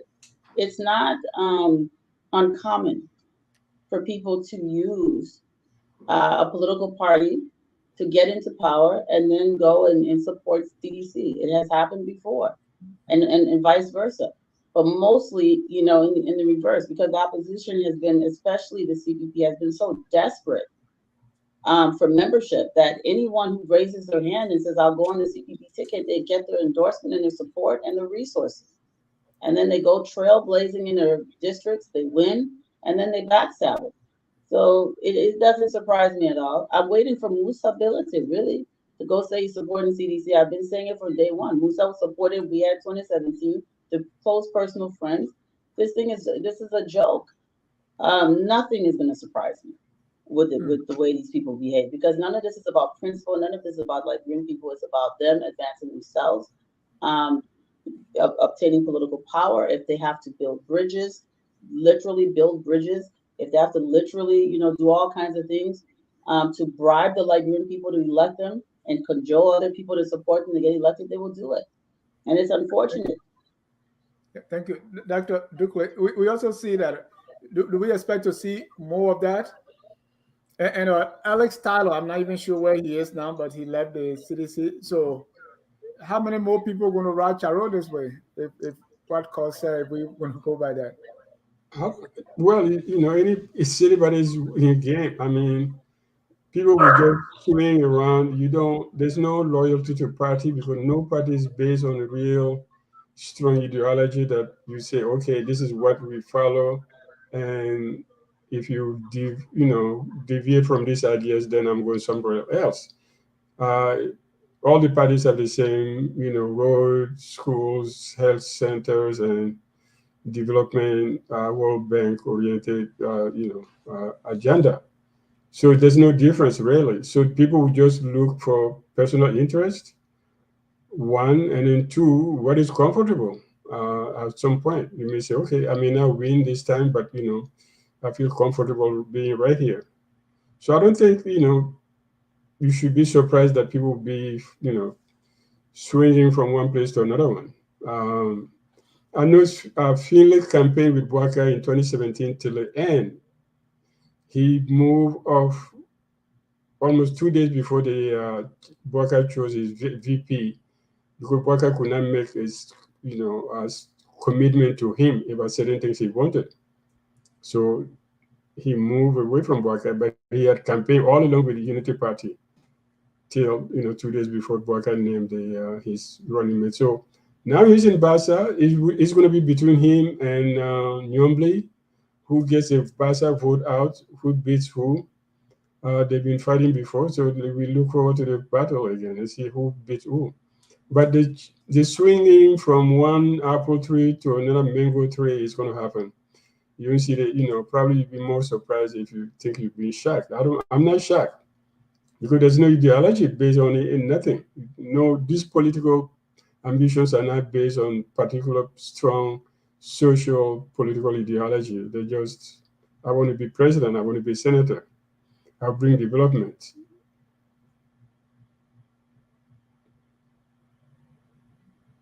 And development is not precise. You don't know what it is. So you can talk about it all day long. You don't know what it is, so therefore you don't have to deliver it, because nobody knows what development is. I don't agree. Do you agree, or what you think is driving the Benzoga Finlay's endorsement to the CDC? I think he found a common alliance to the CDC, as he's always, in the past. He have been close to the CDC government. He worked in the government, so he knows more than we who sit outside on the outside have understood about his relationship. So I mean, I don't find it any kind of like surprising that he will endorse the current president. They go along very well. He campaigned against him for comments. I mean, yes. I mean, the first round, he had his position, but I didn't think I'm not sure he had been in any way critical about the WIA's government, and like any other government, like any other candidate who ran in the race. I mean, he was very sober how he went about from what I saw and what I heard. So it makes, I mean, he could go either way, Waka or Guya, which made a point. Now, but then this is tough talking Thursday, and when we all gather here, we should gather with respect for each other and not personal. It We all come with different perspective, and we do not have to agree with every comment everybody make, but we should respect each other's comments. I sit here, I listen to everybody speak, I don't question it. When I speak, everybody try to question what I said and try to erase what I even said. It's unfair. I go to the if you notice me from the day from day one I've been on the show, I attack the issues, not individual. When I spoke about Edith, I know Edith very well. I know her personally. I said she was credible. I said she did an extraordinary thing by justifying to the public a decision according to a press conference. Contrast to her brother who ran on a campaign of corruption and transparency. And he has not come to the public yet to declare why he chose or endorsed the other candidate. That's what I said. I come with pragmatic approach. It would have been Boaga in office today. I would say the same things I'm saying. It would be Edison Cummings in office today. I would say the same things I'm saying.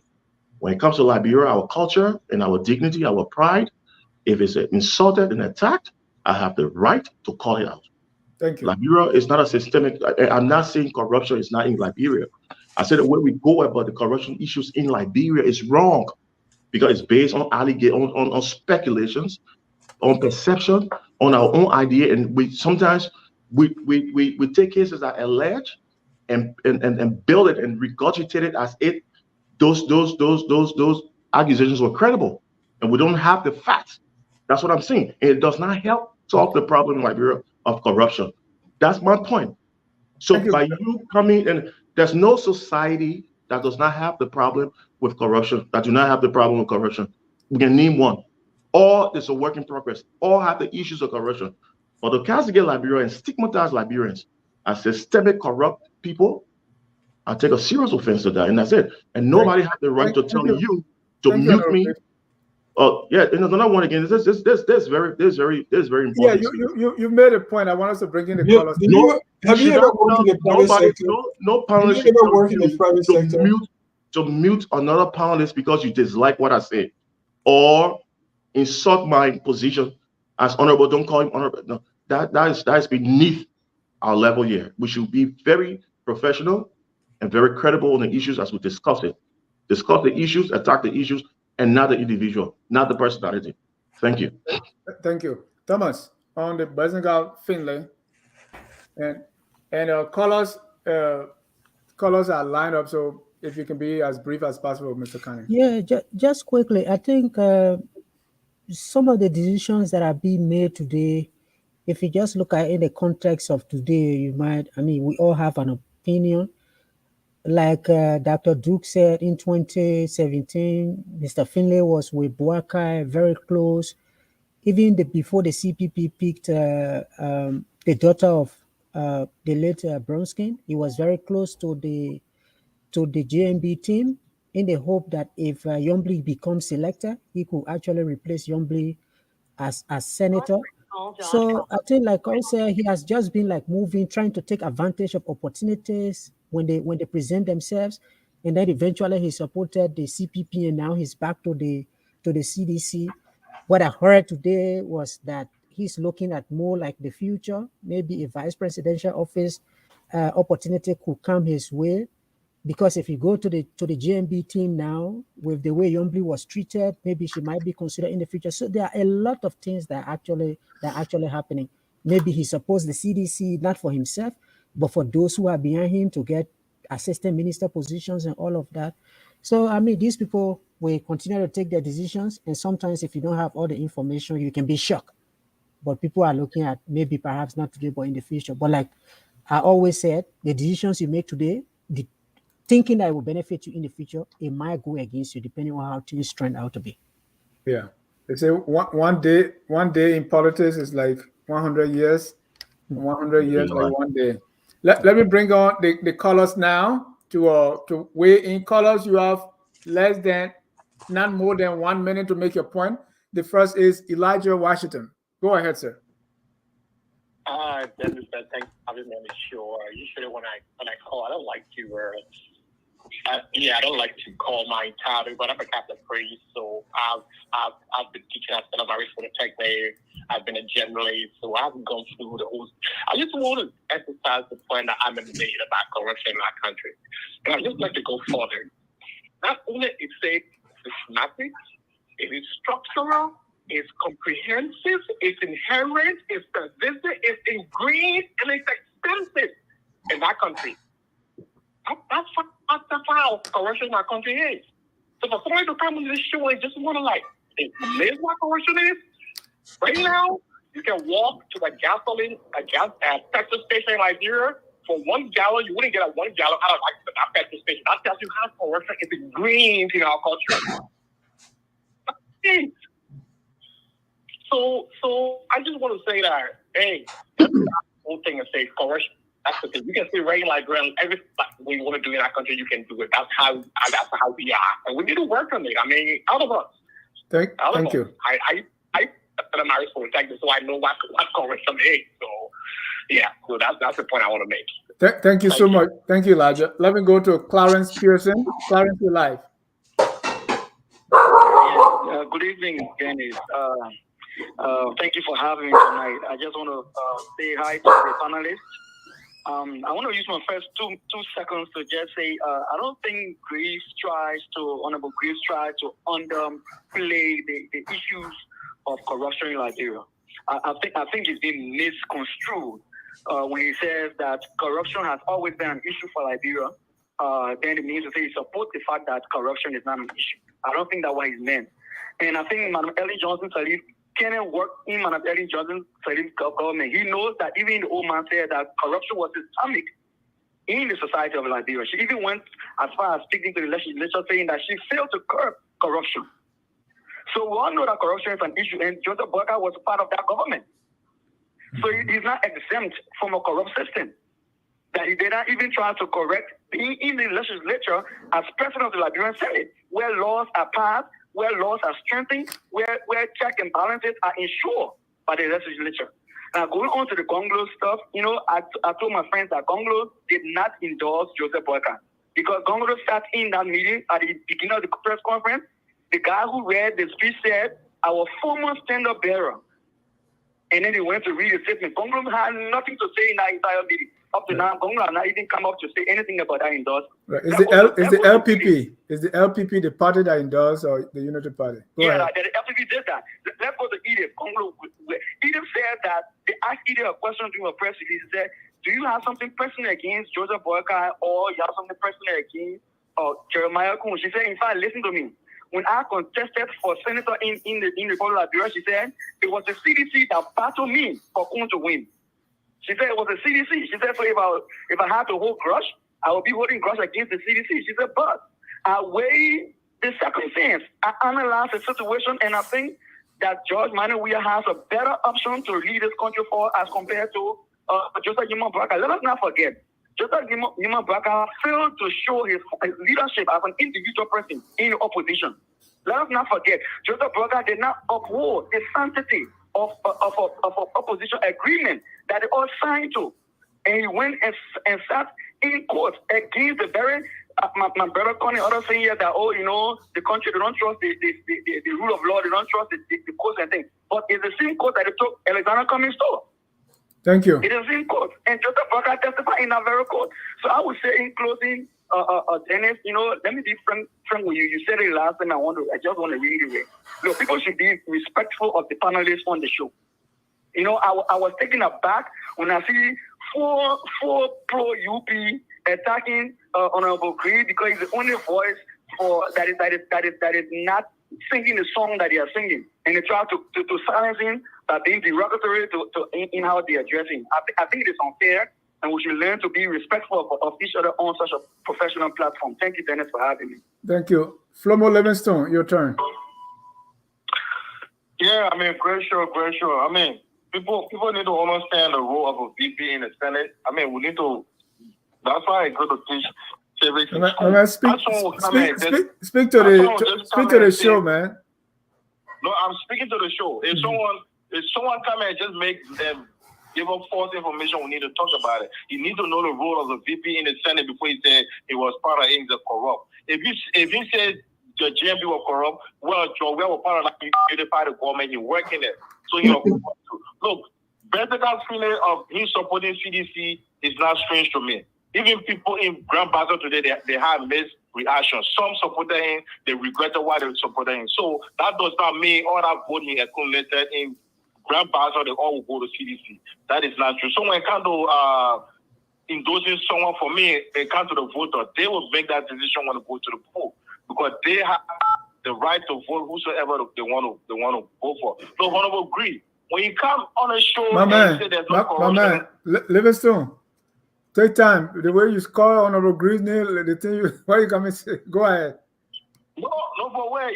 How will you read my mind? I tell you, what I because you back calling, so I can read your mind now. Go ahead. Okay, Honorable Green. Okay, Mr. Green. When you say there's no corruption in Liberia, no, he didn't say that. He didn't say there's no corruption. He said they don't present evidence. He said it's not systemic. It is systemic. Okay. Once you land to the airport, from the airport to it's like whatsoever, the corruption start from the airport. Look. What I'm trying to say is he said we should bring evidence. Well, he talk a lot of things on the show here without evidence. He doesn't provide no evidence. So, but he asking other people to bring evidence, and he on the show made some statement without providing evidence, and he want to tell other people to provide evidence. So that is not true. Nobody trying to attack. Name one. Whatsoever. Name one. He should be what? Thank you. Name one. Thank you, Flomo. We got two more callers I want to bring up quickly. All right, let me bring up Famule. Good evening. This is George Famule. Okay, go ahead, George. And I want to address Mr. Greaves specifically because what he did in logic is called trying to muddy the waters when you are talking about corruption. One, people don't know what corruption is. He made that statement. Two, you can't say everybody is corrupt. Three, Liberia is not the only society that's corrupt. Let me start with the third one. Liberian voters are not voting in Poland. Okay? Liberian voters are not voting in Mauritania. Liberian voters are not voting in Lithuania. They are voting in Liberia about the issues about Liberia. So when we are talking about corruption in Liberia, I don't care if people in Lithuania are corrupt.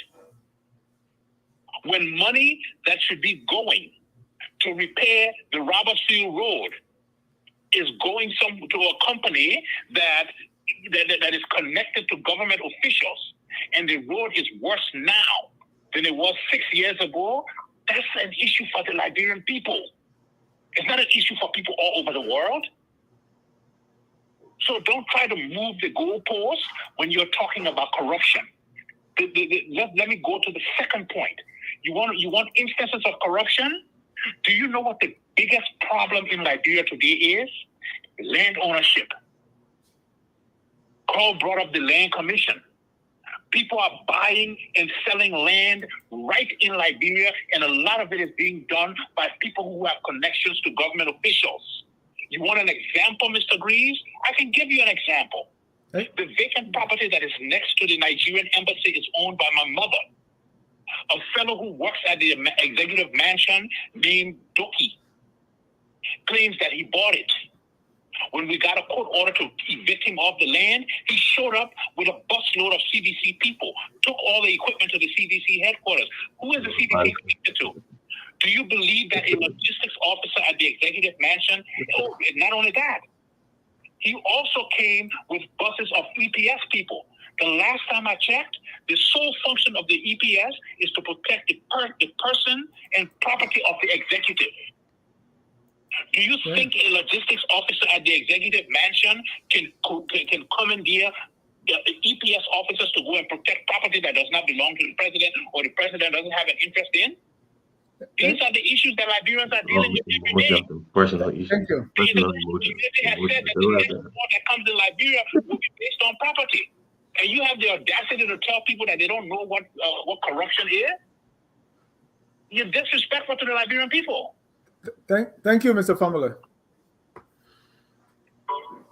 Let me bring on our last caller here is Kalebo Gonglo. He just came with his own. Good evening. Thank you, Dennis. Just get a call. I should say, but I want to just provide few information because I listen to Ahmed analysis. I listen to Canon, and I missed Greece comment earlier that call reacted to. But here what I would say. First to Canon concern. Yes, Canon, you are correct.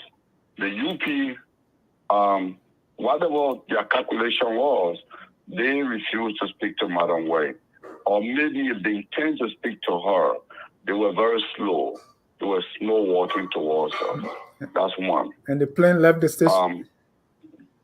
Yeah, so the plane left the station already. I know the CDC guys pursue her. Even after the election, she returned to the U.S. They pursue her. President we call her to speak to her, to listen to her on her concern, on his leadership, what needs to be changed, what recommendations she has. He was willing to organize the government of national unity if he wins re-election. I mean, a lot of stuff were discussed in the background, okay?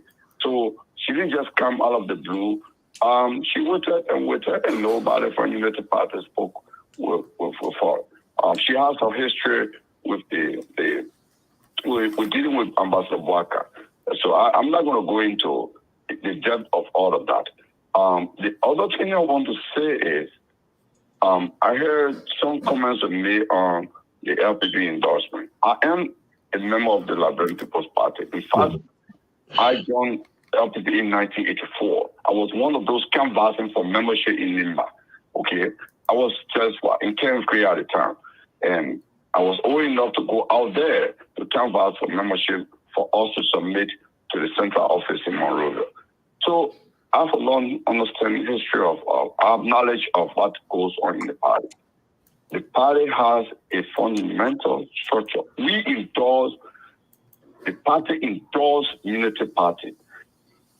This is a strange endorsement in the history of Liberia. The party never spoke to Unity Party. They never spoke to Joseph Bouaka. They never met anyone. The party executive committee went in the committee room and decided, discussed it, presided over by Councillor Gongo. The vote was taken by the executive committee, and he supports the party decision as an institutional man. Not everybody in the party supports or agree with the decision, but the executive committee made a decision, and that's it. It is not a Gongo endorsement, it is LPP endorsement. Even though there might be semantics around it, so you can differentiate the two. Well, I'll leave that with the pundits to debate it. Thank you. The last thing I want to say, quickly, throughout this election, from 2021 to this point, Ambassador Joseph Nima Bouaka, for whatever reason, has never picked a phone call from Councillor Gongo.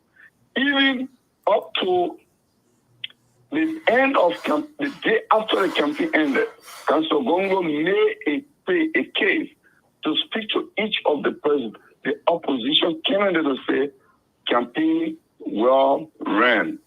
Now we have made our case. We allow the voters now to act and wait for the voters' verdict. She spoke with Dr. Moliba, she spoke with Cyril Berslow, she spoke with the other guy, Appleton, he spoke with many of these people. He called Ambassador Bouaka and tested him. He never returned the call. As I speak to you tonight, I can confirm that as a family person. So that's all I would say. So people want to read into it, you can say. There are many I can say, but I can say it publicly now. Man, I can talk, all right. Thank you. You listen to our callers now. Time is fast spent, so we go to our Tabata session, if you don't mind. Every week, every day, there's some Tabata going on in the country. Tabata is a crude speaking word which means foolishness, nonsense, complete Tabata. Kanen, what's your Tabata of the week? Unmute yourself, please. Yeah, this is the most difficult part of this show. Yeah. Let me be thinking. Let others go. Yeah, Mr. Salif already has the Tabata. Go ahead, Mr. Salif. It has to be Apito's press conference, man. Mr. Apito, the man who garnered second place. It said that people have been accusing him to be a ghost candidate. That he got votes accidentally. He was calling this press conference to clarify things and really basically demonstrate how serious a candidate he was in the race. And you could see more banana leaves in the background than people, than parties. So like, what is going on? So I think he would have been better without a press conference. Just allow people enjoy in the euphoria and the mystique around his candidacy, then call a press conference and remove all that. Honorable Grace, what's your Tabata of the week? My Tabata is that so we just had a discussion, and there was a indictment made on all Liberians, stigmatizing them as being corrupt, and as the babies born today, the elders, every Liberian is corrupt. And quite interestingly, and when I pushed back at the statement, not the individual, and thought it was offensive, but as you know, two of the colors just called, and I don't know if they listen well, but they just agree with that comment. So meaning that they themselves are corrupt because they're Liberians. And so that I found that very funny enough, and as they spoke, and the emotions and what have you.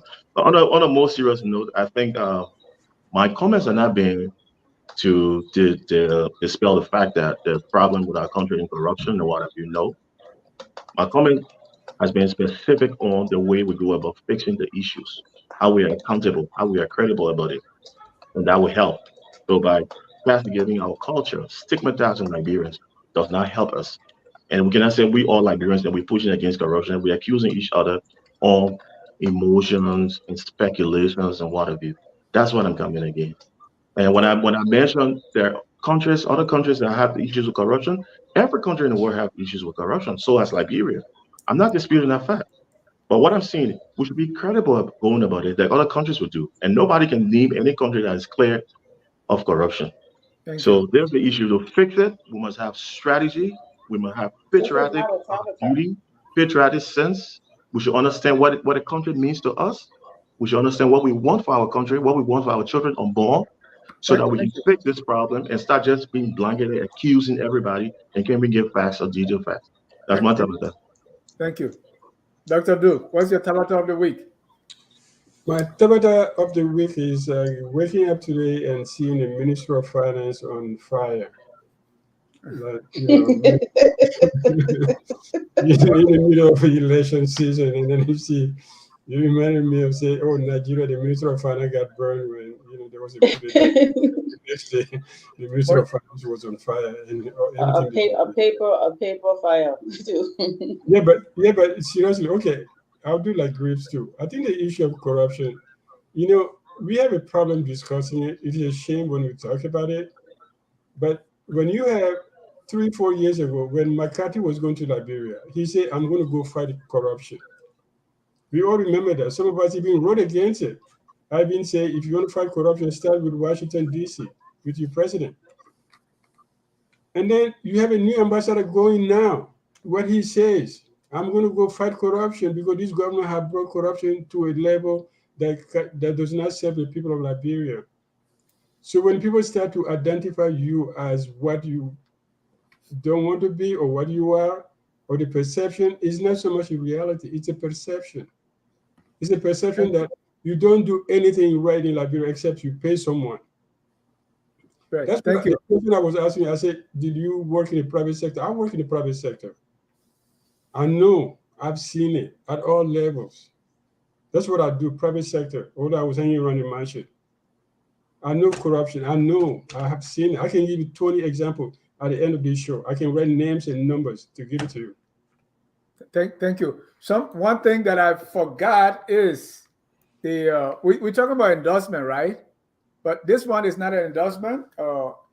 3 political parties the CPP, the African Liberation League, and the Liberian National Union, they wrote the chairperson of the NEC. It said many Liberians, including partisans, supporters, and well-wishers of our parties, are deeply concerned about the announced results of the October 10 election, especially the presidential contest. As a result, we have decided to conduct a forensic examination of the ballot papers by the experts at no cost to the National Election Commission.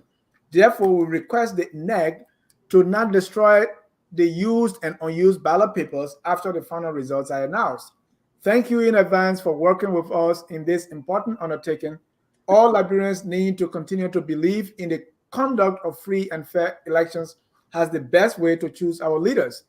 If that process now leaves many with disbelief and doubt, we should all be willing to take the required actions to clear the doubts. The forensic examination will assist in offering that much needed reassurance to the Liberian people. We therefore urge your cooperation and support in the patriotic endeavor. Sincerely, Alexander B. Cummins, Cyril Beslo Yanti, and Dr. Clarence Maniba. Dr. Du, good or bad letter? Good? If they have Dennis, you don't give me Tabata. You're skipping over me. You want me on the show? No, you can't. I'm saving the best for last. No, but you can't go over the Tabata and go back to the discussion. Tabata, I think when you say there are problems with the results, you have to show why you have problems with the results. All right, let's complete the Tabata session. We'll go to that. Thomas, maybe you're ready now for your Tabata. Yeah, it's election time in Liberia. People do a lot of things and just to be able to move the voters. But there's this issue where people go and recreate a newspaper like their website and write something out there and put it out. I think one of the newspapers had to come out to be able to disclaim that this newspaper article that you see out there is not ours. People are just creating it and writing story. Like they'll say, okay, JMB said no Muslim will be in my government. Then the other people recreate it and say, Jawia said no Muslim will be in my government. To the extent where the new U.S. ambassador that has been appointed, it has not even arrived in the country. People put him on the front page of a newspaper, a fake newspaper, and say, oh, I don't want Boaka. I want this. To me, it doesn't make sense to me. We are going too far. Yeah. That's too much of taking this election too far. I mean, it's a disrespect to our partners. And they are sitting in Morovia, they are seeing it. So to me, that is nonsense. It's Tabata.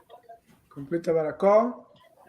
What's your Tabata of the week? I think that's a good Tabata kind of, but I don't think that it's about our partners. I think it's a disrespect to our voters, our citizens, to be misinforming them. I'm more concerned about Liberians.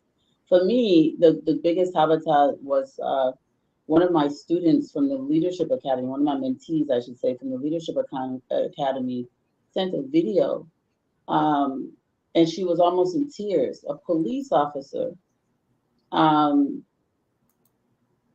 basically intimidating people in a community, in a sort of slum community. She referred to my mentee referred to them as Zogos, but I mean, they just look like regular slum dwellers, basically intimidating them and threatening them that if they didn't vote for George Weah, basically giving them incentives to vote for Weah and intimidating if they didn't. And the videos on social media, it is very credible. The guy who was filming seemed to be trying to hide the fact that he was filming it. I've downloaded the video and I sent it to the Ministry of Justice. I hope something's done. And I hope people, this is an outrage. We've never seen this in any type of, normalcy. Maybe this went on during, some junta government, but it has not happened since we've returned to democracy and stability. These are the things that people are talking about. For me, that's one of the, whenever you see the people who are entrusted with enforcing the law, violating people's constitutional rights, using the government appointed position to intimidate citizens and force them to do things against their will, this is a serious concern. And I hope something's done about it. Thank you. My Tabata of the week is this whole, I call it Southeastern bashing and dividing the country. I mean, in a serious political campaign, somebody get on and say, hey, you see, these people vote for this, and you, our own country, vote for us. To me, that's complete Tabata. Go out and campaign and win the vote and stop dividing Liberians. Our viewers too have their Tabata. Mayfi Deco say, my Tabata of the week is Edwin Snow admitting that the Liberian Senate has failed the Liberian people on the CDC, yet he has voted for every law that came to the Senate. Flomo Livingston, my Tabata is only one session of the finance ministry burn.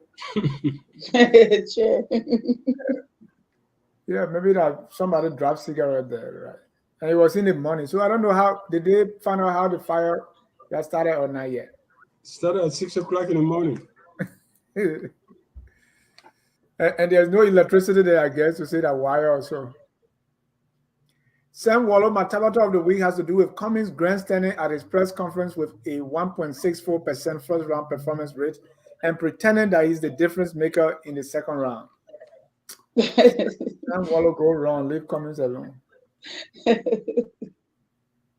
Yes. So our Dennis.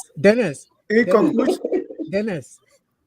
Yeah. There was one thing I saw on Facebook today, and the person was saying, "What if the fire service had delayed to get to the Ministry of Finance to put the fire off the same way their allotment is delayed in the budget?" What's wrong with you guys? What is wrong with y'all? The first time I saw them in t-shirts. I said, "Oh Lord, please help them." They don't have water. And they were quick to say no government papers got burned. And yet it was only papers that burned. The papers are on the other side. We only sit here to do work. Wherever you sit to do the work, there where the papers are. Don't mind. But let's quickly go around the room and respond to the letter from the three political parties asking for an audit. Is it? I don't know much of the law. Is it provided by by our constitution that we can actually, if we are not satisfied, we can ask for? Because I've been really interested in the invalid votes. I want to see how it looked like. So Mr. Cummings and his team, they're writing and saying, "Hey, please don't destroy it. We want to check." The former Auditor General Kilby, I think he has some podcast. He's been talking about auditing. Mr. Honorable Grease, what do you make of the letter asking for audit? Or if I think it's far-fetched for reasons that the process is still on. The election is still ongoing. And the first round is done. That's why they are questioning. No. Election is still ongoing, regardless of first round runoff. You want for them to make the fence after the ground husbanding destroying the rice? Okay, so that's a good point, Dennis. Give me the chance, please, madam. Let me make my let me put my point so I don't be distorted or misconstrued. The process is still on, right? The first round is over. Now we have the runoff. It's far-fetched to start making those kind of horrendous allegations or writing the NEC letter that's open-ended. I find it open-ended legally. So what I would ask them to do is, for credibility of the system and the integrity of the system, the process is to find evidence or find fault.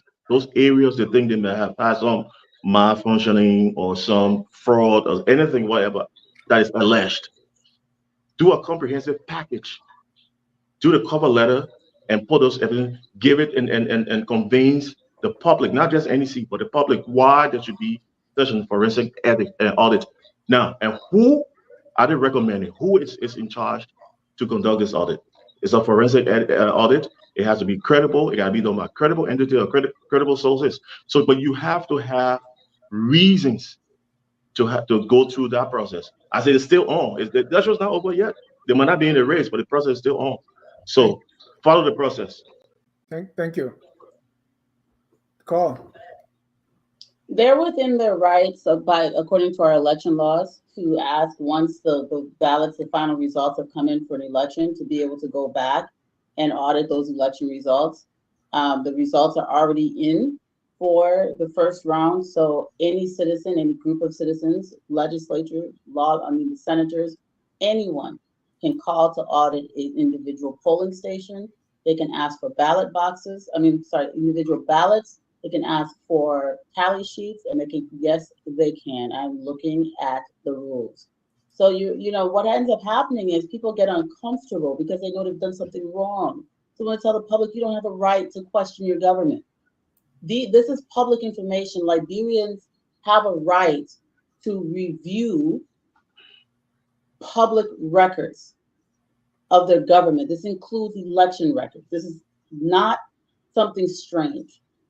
So these three political parties are well within their rights. These are not idiots. They're educated people. They understand their laws and processes of their country. We sit here and pretend that they don't have a right to, but they do. We have a right to find out, to know everything our government does. Why? Because it's a democracy. We empower them. So even as citizens, as individual citizens, we have a right to request information. And they're doing the right thing. I think I commend all three of them for doing this, and they have enough reason. Now, all NET can do is write them back and say, well, in order for us to do this, maybe we need to know who's going to conduct it and find out the logistics, but they can't deny the request just because, Mr. Greaves is uncomfortable with it for whatever reason. Is it Greaves again? Thank you. Yeah, you there shaking your head, telling the people they get right to do it. Just like if they say we live under some kind of junta, they have every right. They have the right. There's a process to follow. Yeah, they will be told about the process. If there's a process, they'll be told, but they have every right, and they're going to audit those results. Let us not argue on this, please. The next person got to talk. They're not arguing. They will audit those results. The next person got to talk. So y'all go lose sleep tonight because they coming. The next person got to talk. Please. Y'all go lose sleep, boy. Coming. Y'all go dream about it. They're coming for y'all. Dennis, can you monitor this program, please? I'm trying. Why are you like this, man? Come on, toughen up. Toughen up, Reese. This is Tough Talking Thursday. Yeah, so Dennis, I think we didn't have the time to respond to the callers. I will come to this letter. The second caller, I think on the previous program, called and talked some things about the county development fund that wasn't true. And he also called today, he was listing all of these different issues, The point about the LPP endorsement was that the chairman read a statement on behalf of the party. So like we have said, it was institutional. So they are running around and saying, oh, Councillor Gongo said nothing. The party chairman is reading a statement. What you expect him to do? And there are parties that have the constitution that after elections, even the Liberty Party has a constitution that way. After election, you are no longer a political leader, or you are no longer standard bearer. So if he's not called that name, there's no issue. There's no issue there. I'm not surprised with the three parties that signed the letter, because I think they've been collaborating. There was this initiative that the opposition political parties should have a joint war room. And these parties actually signed an agreement to be able to have a joint war room. At this point, it's not clear whether they have something and they want to keep it in audit before they can bring it out to the public. So to say first that they should be able to gather information, to have something in hand before they request to be able to review what the Election Commission does. Until you have that information, you cannot really question whether they have something based on what they observe. I do know that the Election Commission itself does a lot of audits. Even when the voter registration is done, the Election Commission hires consultants to come and audit the process. And we've all spoken about the issue of the invalid ballots to be able to see what happened to it. So if they are going to review it, this is something good also in our democracy, that when the Election Commission does something, people can be able to review it and see what happens. My only point is that if they do find something, what happens next? Because I see them writing a letter on the one hand, and on the other hand, they are negotiating to be able to endorse someone. Because the same kind of situation happened with the ListGIS kind of census that they conducted, and the data was not used for voter registration, and the ANC and the CPP went to court. And what the Supreme Court said was that, Mr. Kumis, you've already registered. You've already benefited from this system. Why then do you come to challenge it? So my point is, if they end up endorsing someone... I didn't agree with that, but that's Supreme Court. Yeah, that's what the Supreme Court said. So my concern is more like, what would be the next step? If they audit the process and they find something, what next will they do after they've already endorsed someone? But I think And that is meaning there is no process in place for that, or there is no legal remedy. That's what you are suggesting. Right, and also the issue is that it could not be fraud, but there could be irregularities that we could learn from here to be able to improve on moving forward. Even if political parties don't do it, the NEC itself will review the process. So I don't think it's really an issue. And if in terms of information, they can use the Freedom of Information Act to request any kind of information that they want from the National Elections Commission. So we'll watch the process and see. Dr. Dukwe, is there any process in place for that? Or this is something that we have not been thinking about? No, but I think it's all in the process. I mean, political parties have the right to question what NEC does, and on a timely basis. There is a timetable when you can do it, how you do it. But I think the letter is very vague in its formulation. Say it's like we feel that we've been cheated, so we want to prove that we have been cheated. So, but you have to come with facts. So I would have loved to see a letter like that. Say, see attached a few, blah blah blah points, and then you have issues. But the letter is like, aspirational. It's like, okay, we wish to do this. If you can do it, they say at no cost to NEC, but who's going to pay for it? How is it going to be done? I think does anyone need reason to ask? No, they don't need a reason. All they need to do is say, we're going to do this, and then this is how we want to do it, based on these facts that we have noticed in Bonn, in Magebe, in Marshall, these issues, and then we would like to investigate those ballot rights. Can I say something, Dennis? Yes, it's on my time though. I'm still talking. Okay. You may go ahead. No, I'm finished. So just very fast, I just wanted to say that's correct, Doc, but that's not a requirement. That would be nice, but you don't have to say, I want to audit this because we've been cheated. You can say, I want to audit it. I just want to make sure things went well, and that for accuracy. You have a right to do that without it being because you were cheated. There's nothing that says it has to be because you suspect fraud. Except that they started a letter with, they were surprised at the results. That means they feel cheated. It's implied, but I was just saying they don't have to prove or say have any kind of fraud case in order to audit. Okay. Doctorate. And audit is not automatic. No. Right? No, it's not automatic. You have to have a reason to do an audit. It's not automatic. Sometimes audits, we get audited at work. It's not because there's a reason. It's just routine, just to make sure things are happening correctly. And that's what we have not really established in our place, or is it that we're not doing it? I don't know. Trying to find out. It's universal. Audits can be for no reason at all. You're just making sure things went correctly. That's all. There's a context.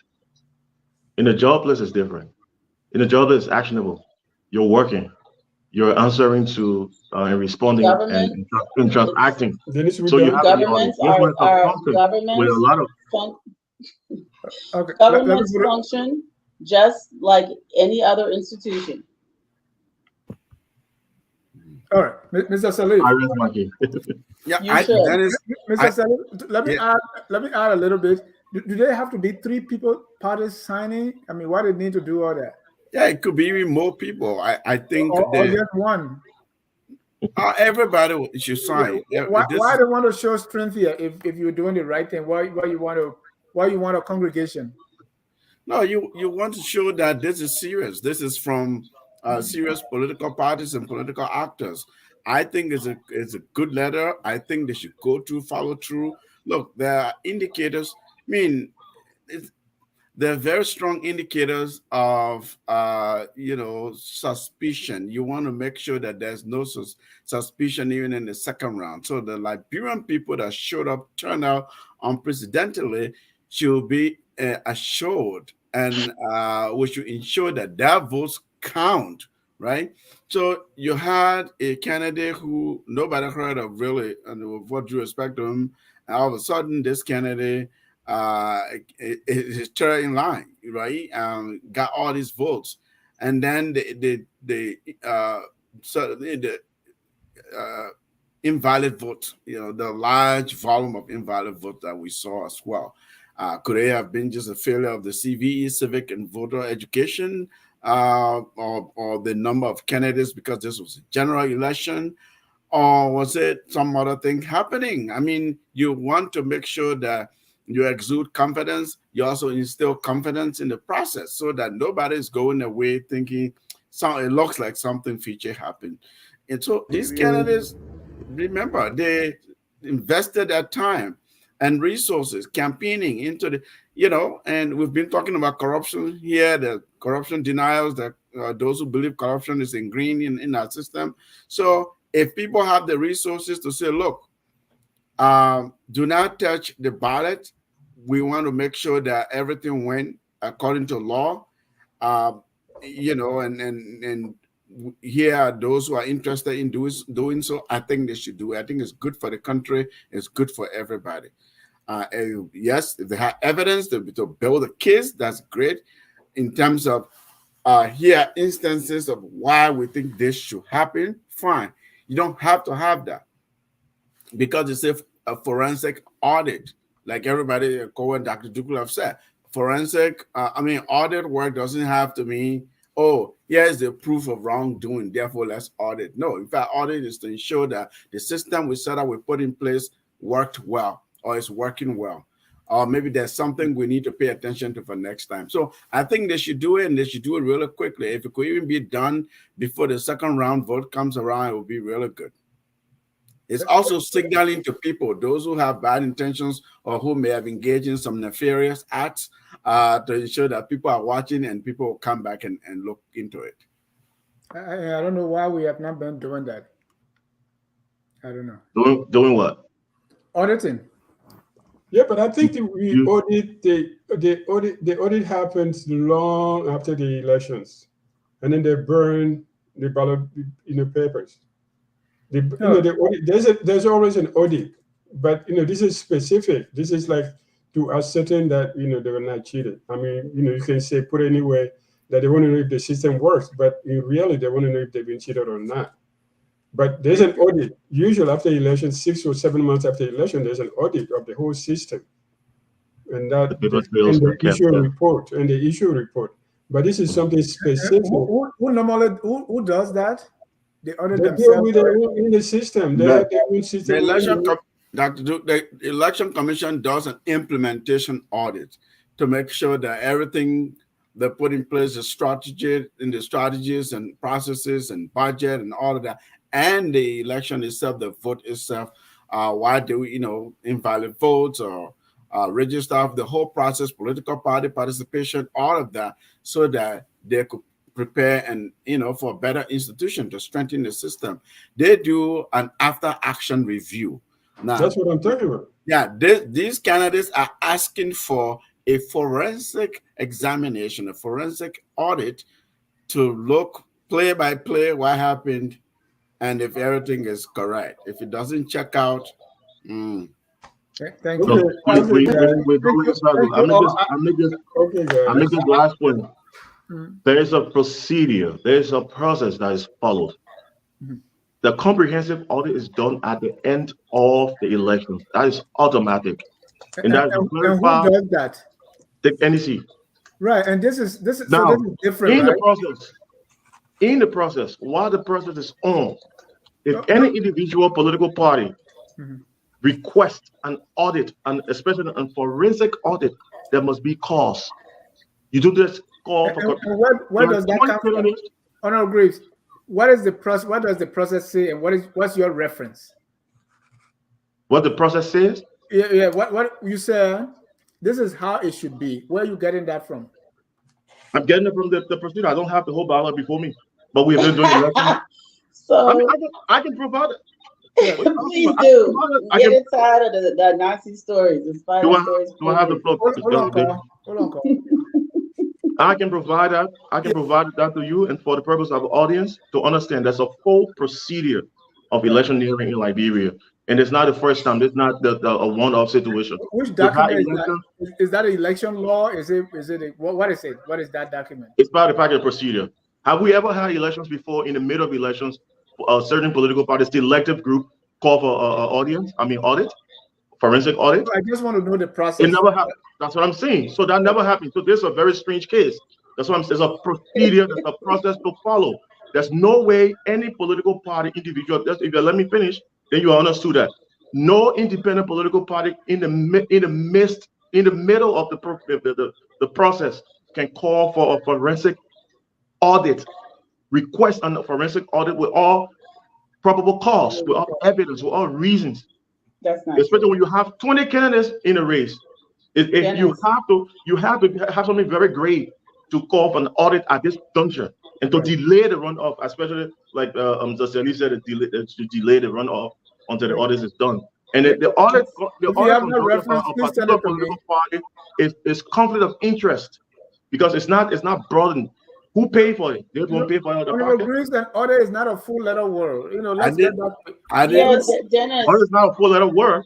For the record, I did not say Mr. Graves, for the record, I did not say they should delay the roundup. I'm saying if that nobody said that. Yeah, right. After the program, after this program, go revisit the revisit a statement. What do you mean full letter word? I don't get that. You did say audit is not a bad thing. He's scared of audit. They know something. People, and we call that. What does me argue? They're not sassy wodo. We not coming cash. We're not going to argue back and forth on that. Dennis, can I make a point? I don't understand the four-letter word. No, Dennis, are you going to let me respond to the letter? No, yeah, I was coming to explain that audit is by virtue of someone saying audit doesn't mean something went wrong. Exactly. Right. So no, but you're not understanding me. You do not call for a forensic audit in the middle of the game. It's not in the middle of the game. The first round has been never happened before, especially it doesn't matter. It doesn't matter. This morning, a baby was born that was never born before. Every 5 minutes, a baby is born that was never born before. It's okay. Dennis, can I make a point? That point will be in your closing comment. So let's. But Dennis, can I respond to the letter? I thought you did. No, I didn't. Right, go ahead, Carl. Sorry about that. No, I did take a couple of minutes of Dr. Duke's time, so I'll be very quick. So forensic audits are mostly statistical. It's mostly statistical. So they wrote this letter. I'm pretty sure there's some statistician somewhere that ran odds and realized, and you can do this now with all kinds of technology very easily, ran odds and realized how outrageous the results were. So numeric inconsistencies can be cause for an audit. And this idea that we're in the middle of a process, no, the first round has been concluded. So nobody is disturbing or delaying the first round process. That audit should be done with immediate effect. And I think it should happen before the runoffs. It's very important. And I don't see why anybody should be afraid. This is not a bad thing. Every citizen should want to make sure that their fellow citizens' votes were protected and that things went well. And maybe they'll find issues that can be corrected in the second round. So I see absolutely nothing wrong with it. The only reason you would be afraid of this process is if you're aware that this rope will haul some kind of bush. Otherwise, I don't see the problem. They're not charging the government, and the government has a right to ask them the processes and set the parameters. Thank you. But they have every right to ask. Who's paying for it? And is it based on speculations? They're not you paying for it. They didn't ask you for money to pay for it. What that one got to do with you? What you upset about? What they got money to pay for it? What making you the ish? How's a conflict of interest? Well, they didn't say they were doing it themselves. You have a table of 20 political parties. And you have. They didn't say that they were. Cummings is not going to go in there and be fiddling with the ballots himself. When she thought she doesn't give you a chance to. All right. Because you just repeat yourself. I hear you. You just come on here to just spew propaganda, but brother, you got to talk to your heart. I'm not a partisan participant. You're very partisan. Thank you. Everybody's speaking political. Everybody's speaking partisan talk, and I'm not speaking no partisan talk. This is embarrassing. They're the wrong platform. Everybody on the platform went to school. I'm on the wrong platform, of course. Because everybody went to school. We're not going to fall for the shenanigans. 10 minutes. Cut us. say that the people ain't get right to conduct forensic audit on the election has already been concluded. Let's conclude the show tonight. Let's get your closing comment. Tell that thing to the people that you be shouting Moya that thing thank you very much. You know more than you know. Thomas, your closing. Yeah, so each one of you have 59 seconds for your closing. Yeah, I mean, we discussed the whole issue of the endorsements and all of that. But the one thing I wanted to say on the National Election Commission issue is I will be interested in what the Election Commission response is going to be. I know we do have laws that give right to citizens to be able to review what any administrative body of the government does. So I don't think I have a concern with the issue of timing, except if the Election Commission says that, oh, we're busy now, can you give us time to be able to do it later? Or whether the Election Commission or the elections law do not provide that, you don't have the authority to review what we do. So it will be interesting to see what the Election Commission response is going to be.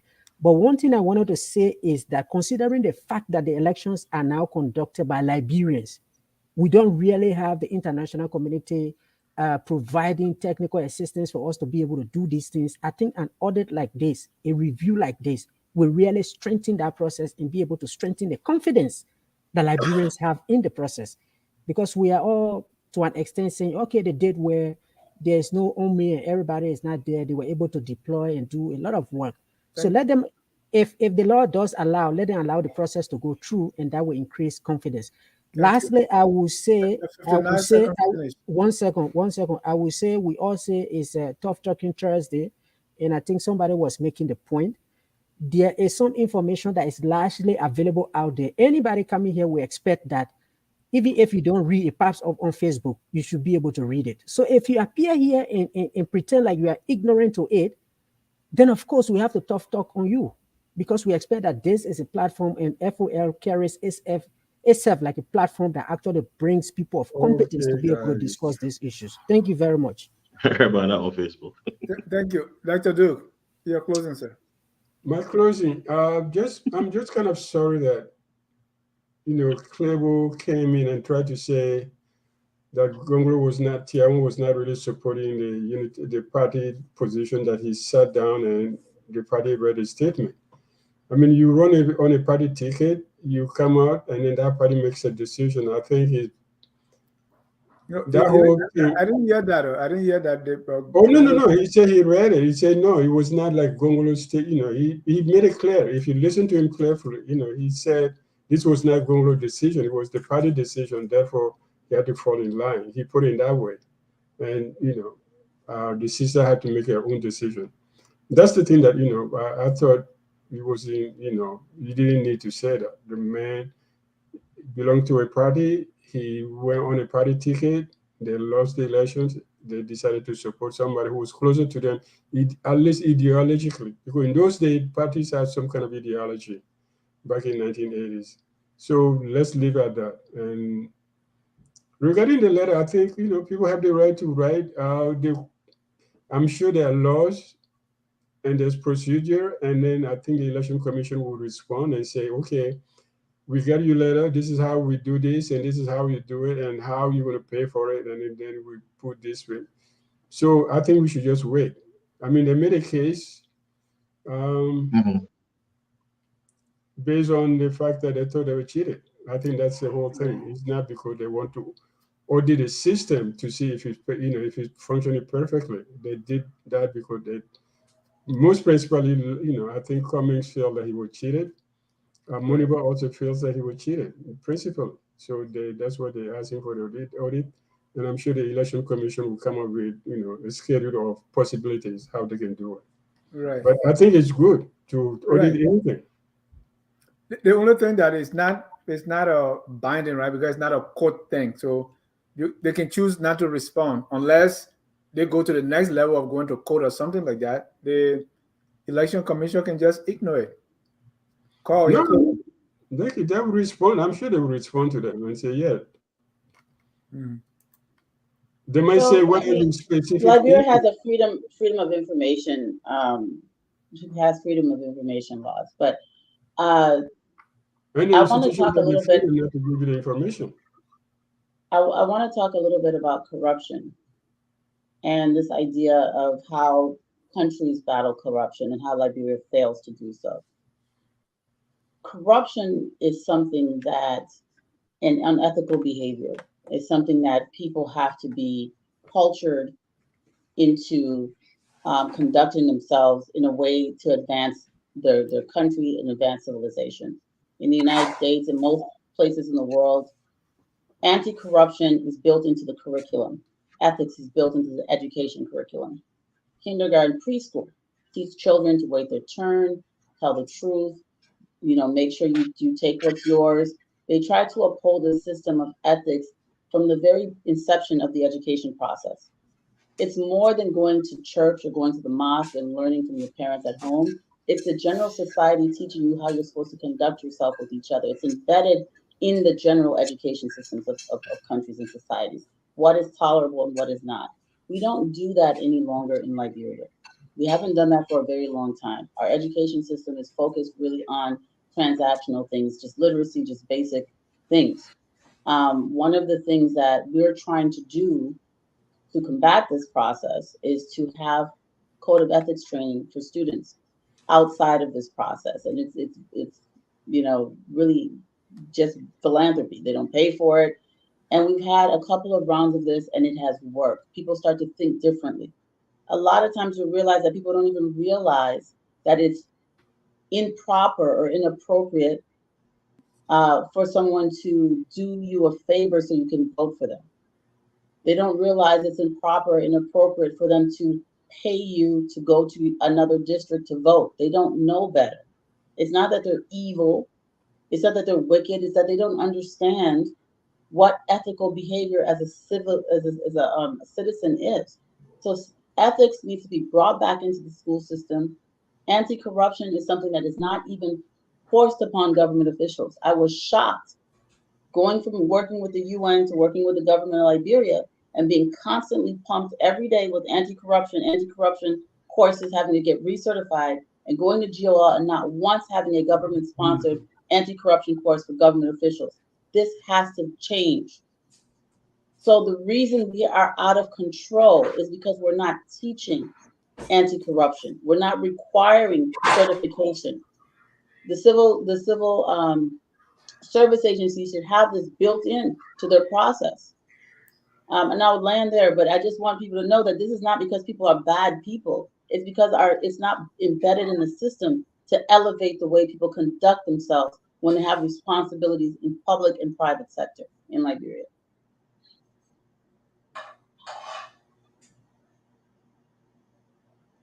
Thank you, Carl. Honorable Grace, you're closing. So on this last topic, we did discuss the letter by the joint political parties, the three of them.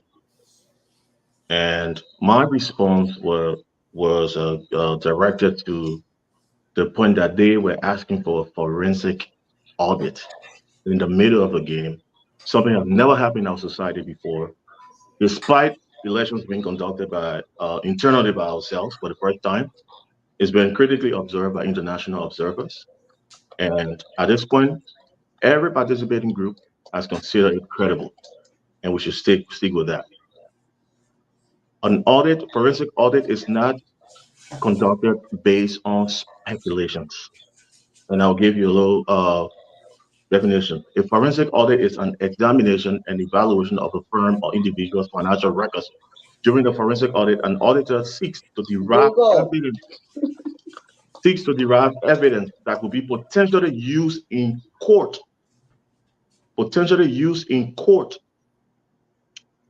For criminal behavior such as fraud or embezzlement. So if you're calling for a forensic audit, you should already have established those evidence and facts, because the next level is advancement to the court. And they're not going to come back to you and ask you forensic audit. Don't talk for ask you for evidence and come back and ask you for forensic evidence. No, you have to have the evidence up front. Now, that's a close the chapter on that. Secondly, we spoke about our situation and the election as it is right now. I come here not as a partisan to any political party. I'm very objective. and pragmatic on my issues when I see it. I say it is, regardless of whoever is in power today. It could be Joseph Boaga president. I will be saying the same old things I'm saying. It will be Alexander Cummings or Appleton. I'll be saying the same old things I'm saying. So regardless if I look at Facebook and saw issues happening or what have you, it does not change my opinion. And I don't have to agree or be in sync with every other panelist. So when I make my point, if you can object to it, if you find something wrong with it, raise the issues, raise the point, be specific to what I said that was misleading. And we can have a, I don't expect everybody to believe or agree with what I said, in as much as I would not agree with everybody what they say, but I will go on the issues, on the points. So I think to be credible enough, that's we call ourselves professionals, that's how we go. I work in government for a very long time, for a very early start, and I've done my part. I sacrificed for Liberia, I've done it, and I'm not going to sit and talk about it. So for anybody to discount me, or to denigrate me, or insult me, I leave it as that. I know myself, I know better who I am.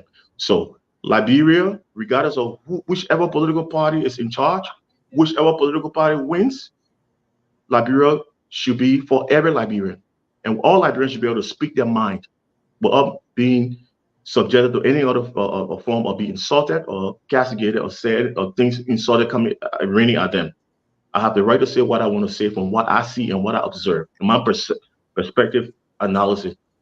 So thank you. Thank you. Mr. Salif, you got a last word. Thank you, Dennis. So citizens go to the polls to select among themselves the best of the best, hopefully, of those who have presented themselves to serve their fellow citizens, to serve their country. And so we've come here today to do our part to participate in our public square and our public discourse, because we all love Liberia. We all want to see this country to make progress. I mean, frankly, all of us on this panel, we've traveled, we've all done different things in other people's countries, and seeing things that we like and we wish we had in Liberia. We were on that trajectory, but we're not. And in my view, in my experience, in order to make progress, one first has to realize one's mistakes or, where the problems lie, and then be solution oriented towards addressing the problem. You have to be very honest about it and sincere about it. Our public sector, our private sector, cultural institutions, religious institutions. If I sit here as a Liberian citizen and pretend that we do not have a problem pervasive across the society, like that Catholic priest who called and said it's ingrained in our culture, in our society, which I agree with, then I'll be dishonest. If I don't say that, if I don't point out the problems, particularly during this election season, because citizens are listening. People encourage their relatives to participate, exercise their citizenship. The exercise thereof, your citizenship, has two major aspects. One is, as a citizen, you have rights. You have rights. You also do have obligations and responsibility to your country and to your fellow citizens. So as you exercise your citizenship, your rights should also be respected. And the way I see that right ought to be respected is those who present themselves to serve in the public sector as public service must truly do so and be work as servants to the people. Because as it is now, our public sectors are now working as servants to the people. They're there for self and personal aggrandizing reasons, and that's sad. That's why we're where we are. And if that is hurtful to people, that make people to think that I'm suggesting children yet unborn and impugning everybody's character in the country and you know, I don't know what it is. I don't know what it is. But it's a tough love for my country because I want to see better. We all want a Liberia where we can go. It won't be perfect. No country is perfect. I mean, I'm now oblivious to that. But I'm saying we have a lot of problems with trust, with corruption, with public theft and thievery and plundering of our public resources for self. Thank you, sir. Thank you. Thank you, everyone, for your time tonight. It's Thursday night, and it's time to talk tough. I want to thank our viewers for watching, and even those who will watch later. Until then, we close with our song that says, "We are all Liberians." The reason why we are passionate about this issue is, and we don't condone any form of Tabata, is we are all Liberians. Have a good night, and God bless you. We are Liberians. Liberia is our home. Liberian people.